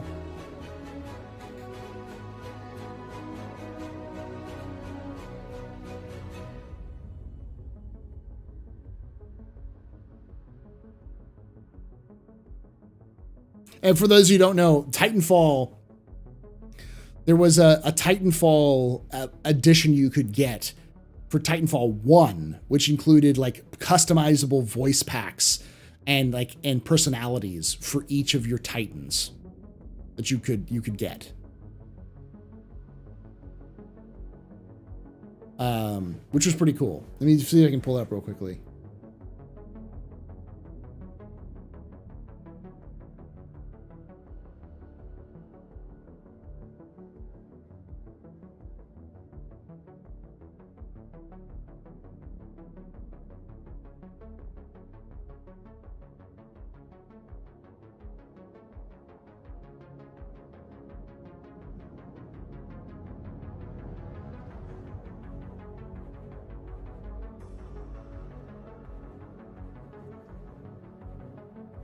And I'll play these for you. Exiting.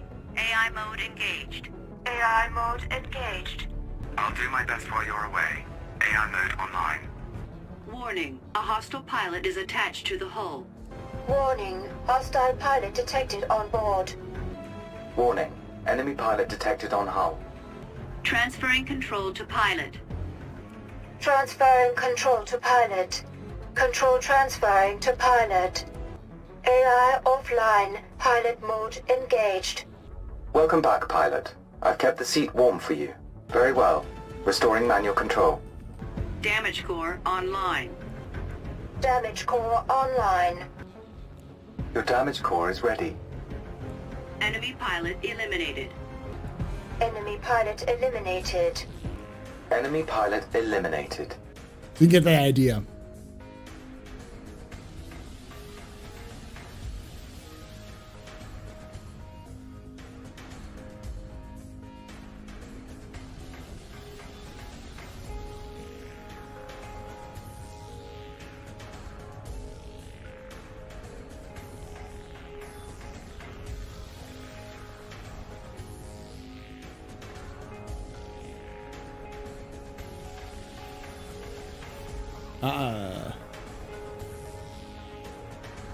Which is an unlock, no special edition needed. Okay. But then on Sunday, y'all, the last thing I'll talk about is Sunday we're going to be doing a lore relic expedition. So if you're part of lore or not part of lore, you want to join us on an expedition to look for relics in the snowy wastes of Microtech, feel free. It's mostly just training and practice to know how to approach, find, approach, descend, clear, and move on from those from these different locations to search for relics. Think of it as practice and efficiency. So.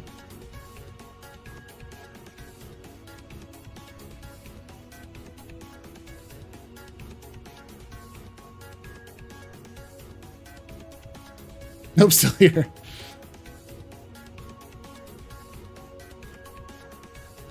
Can't wait for NPCs to be more of a threat. I mean, yeah, just like reducing some of the server load alone should improve the AI performance, but we're not going to see the updated AI until 4.0.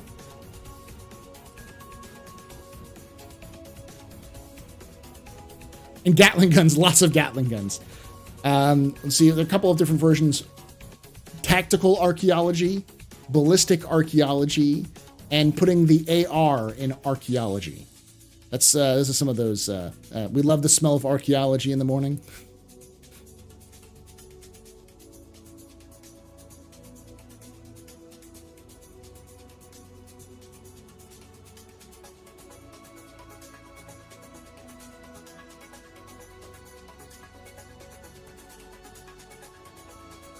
While exploring in some parts of Microtech, you can run if you run out of ammo, you can throw your fingers that fall off from the cold if you're not wearing good enough equipment.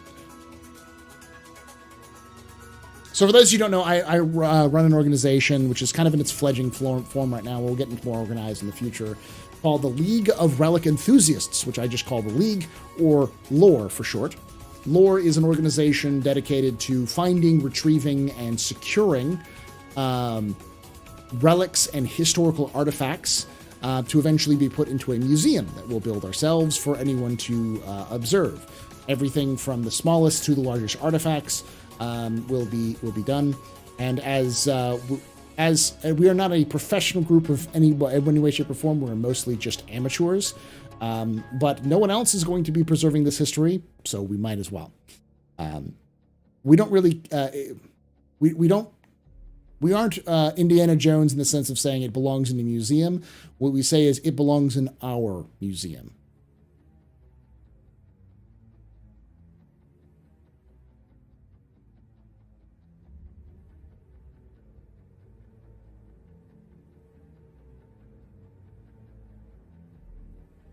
Gotta figure out what minimum gear gets you self-sufficient on Microtech. What we've discovered so far is the best tools for inserting into those locations. The best vehicle is the Valkyrie. The Carrack is a terrible ship to use for those expeditions because it's too big. And a good support ship for it is the Redeemer. The Redeemer is a good scout and support ship because it has a lot of guns, and then the Valkyrie can hold a shit ton of people and lots of cargo, so it's great for that.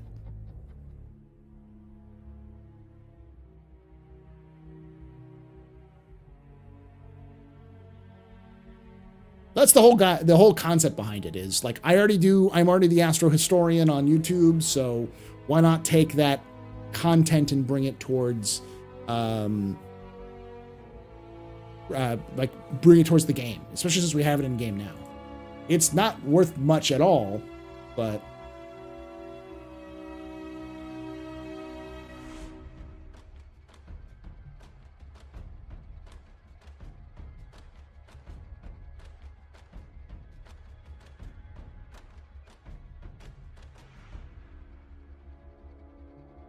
what is scores with a Ring of Vanguards? And if in the future, things like the Corsair and the Carrack may be valuable if we're exploring in Pyro, because you can better believe your fucking ass we're going to be going into Pyro looking for relics when 4.0 comes out. And we're going to need a logistics train. We're going to need some good support for doing that, because we're not just going to be going into just Microtech and dealing with local rabble. We're going to probably have to deal with everything in there. Are smugglers welcome? Of course you're welcome. I am a smuggler. That's my main profession.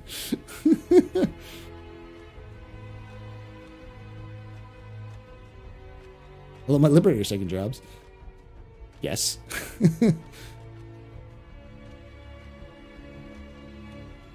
Scorps are pretty good too. Yeah, the problem is they don't have a lot of range.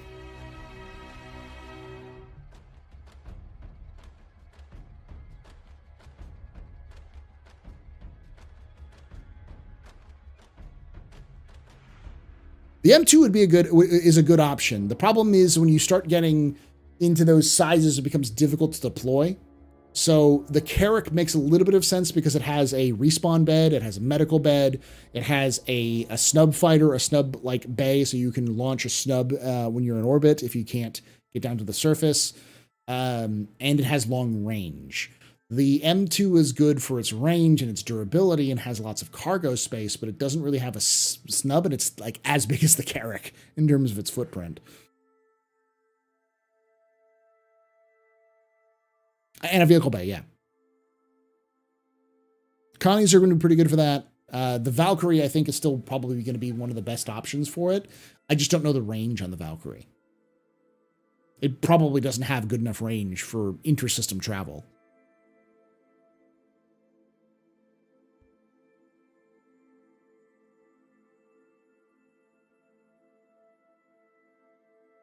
If you decide to set up a local bar, Astro bar on Pyro, will you be teaming up with Joe's Pyro Crab Shack to handle your food portions for your offerings? Probably.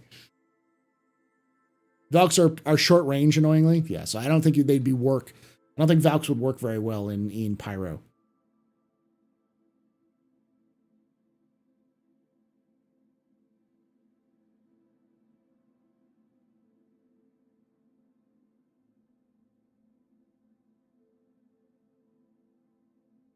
If I get the Polaris and it's out by the time of Pyro, I might work with Polaris and Terrapin for exploration setup. That'd be a good option, yeah.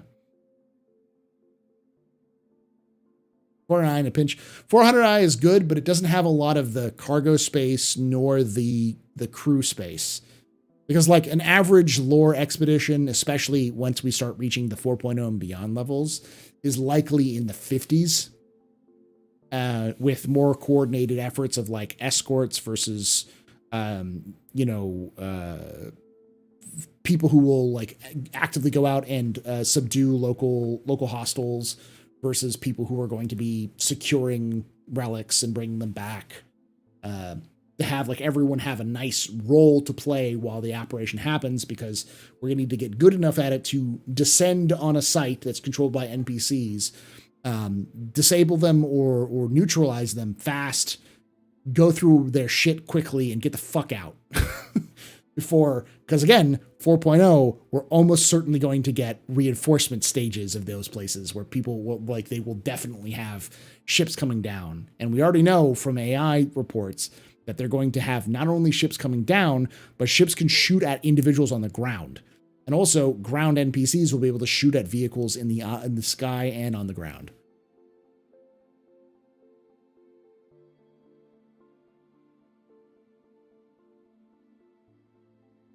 Yeah, 600i would probably be a good option for it, at least for Pyro.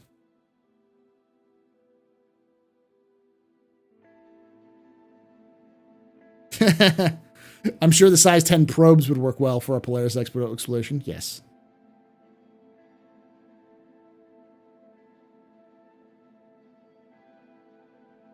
They're already like, so it's important to like really note that the AI has almost exclusively been worked on for Squadron 42.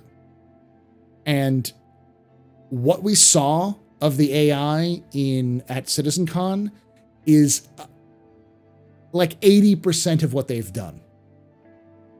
They didn't talk about the other 20%, which is the specialization of each individual AI, the weapons loadout that they'll be getting individually based off of their roles, and also the ability for them to target vehicles and also for vehicles to target ground troops.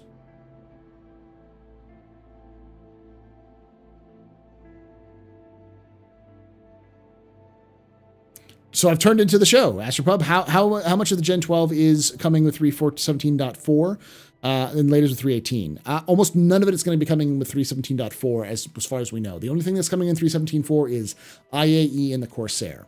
So I would say all of the Gen 12 is going to come in 3.18. And based off of what they've talked about in the latest ISC, Gen 12 is 90 to 100% in 318. They said that it's all of this, like they stated exactly what's in 318 for Gen 12. I don't know if that's all of it or if it's most of it. From the sounds of things, they believe it's most of it at that ready up stage. Yeah, Vulture is 318. But did I say Vulture? I meant Corsair. Corsair is coming out in 317.4.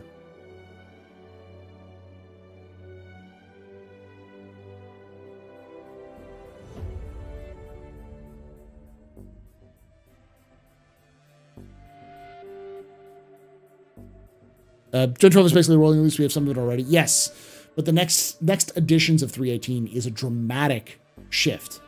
By 318, we will have all of the engine, all of it running on 318. Is effectively what they said. But it's not optimized. It isn't. It doesn't have Vulkan attached to it. It's just the Gen 12 renderer.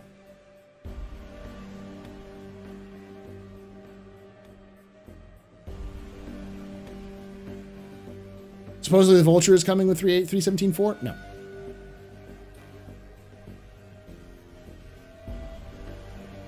We may see the Vulture at IAE like we saw the Vulture at Invictus on the floor, but it won't be flyable. Do you think we'll bump up the prices of the Corsair for IAE? Usually they don't. Usually if they release it, they say this is the last time to buy it at its original price. Though I don't see them increasing the price much more. The MSR really needs a better hydrogen fuel scoop. Maybe those will swappable one day. Hard to tell. That sounds cool. I'm curious to see how Gen 12 will impact GPUs like 2070. Not a lot. Gen 12 itself is mostly for CPUs, not GPUs. There is some impact on GPUs, but it really won't be optimized for your GPU. Vulkan is the thing that will fix a lot of it to GPUs.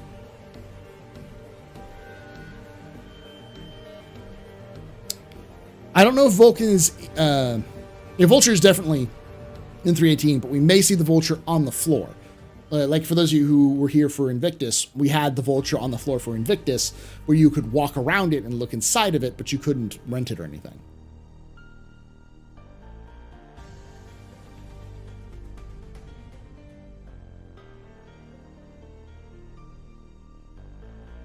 How much is the Corsair? 200 something?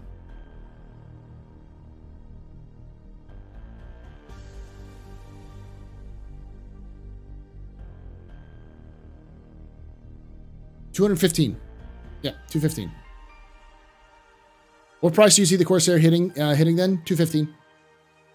$215 for standalone, and I know it's War Bond is $195. So I can almost guarantee you that War Bond it'll be $195 at because they'll release it again at War Bond, not LTI, but War Bond, and then it'll be standalone $215.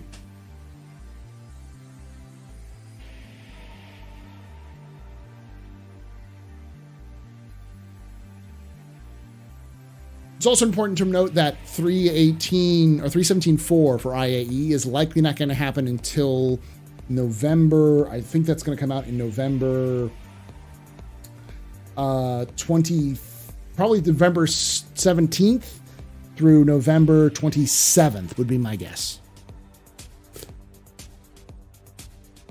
Did they certainly say November 18th?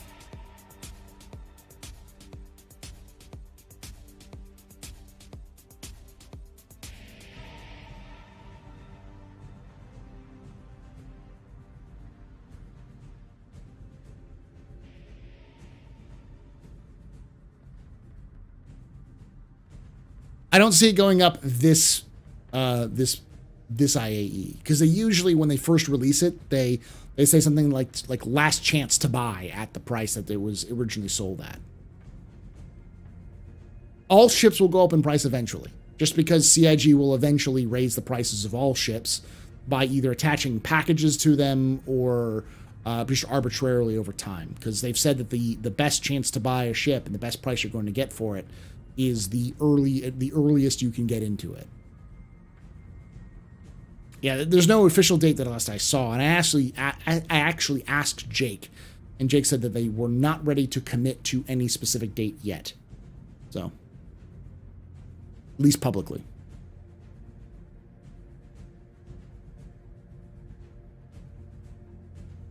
I can almost guarantee you it's going to be over what here in the United States is the Thanksgiving holiday week, because that makes sense in general. Most of the staff will be not in the U.S., so Canadian, UK, and Frankfurt teams will still be working, but American teams might not be, but it doesn't matter that much.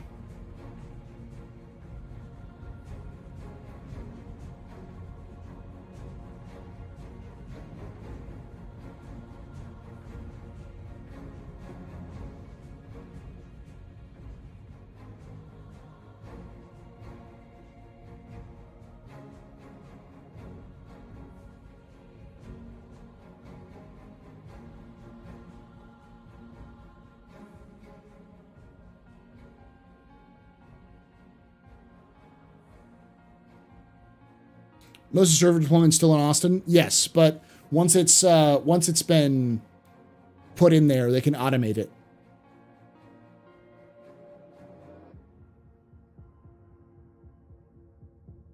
For the YouTube person, look at CPU suggestion 5800X 3D. We'll work on the motherboard you got. Lots of cache. Oh, my CPU is Ryzen 5 2600. I'm looking for an upgrade from it. My MOBO is B450M VDH Pro Max. What CPU in the light of Gen 12 should I be looking at? Yes, right might be the 5800 X3D, just because you're gonna want multi-core and well threaded CPU core.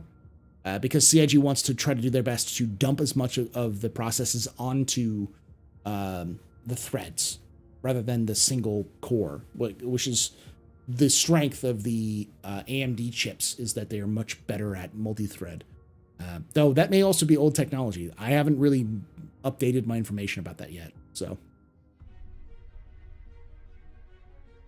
Jabberwocky, thanks so much for hanging out. I'm actually going to call it up here as well. Call it here. I'm getting tired. I gotta do some updates and then go to bed. Thank you all for watching. You've turned my night around significantly, chat. And those of you watching after the fact, please do hit that subscribe button if you haven't done so already. We do this on Thursdays at 8 p.m. my time, so 9 p.m. Eastern. We talk about Star Citizen. We do more stuff than this. Check out the Astro Historian. We also are giving away a Cutlass Black Pirate Edition. It's an entire LTI combo.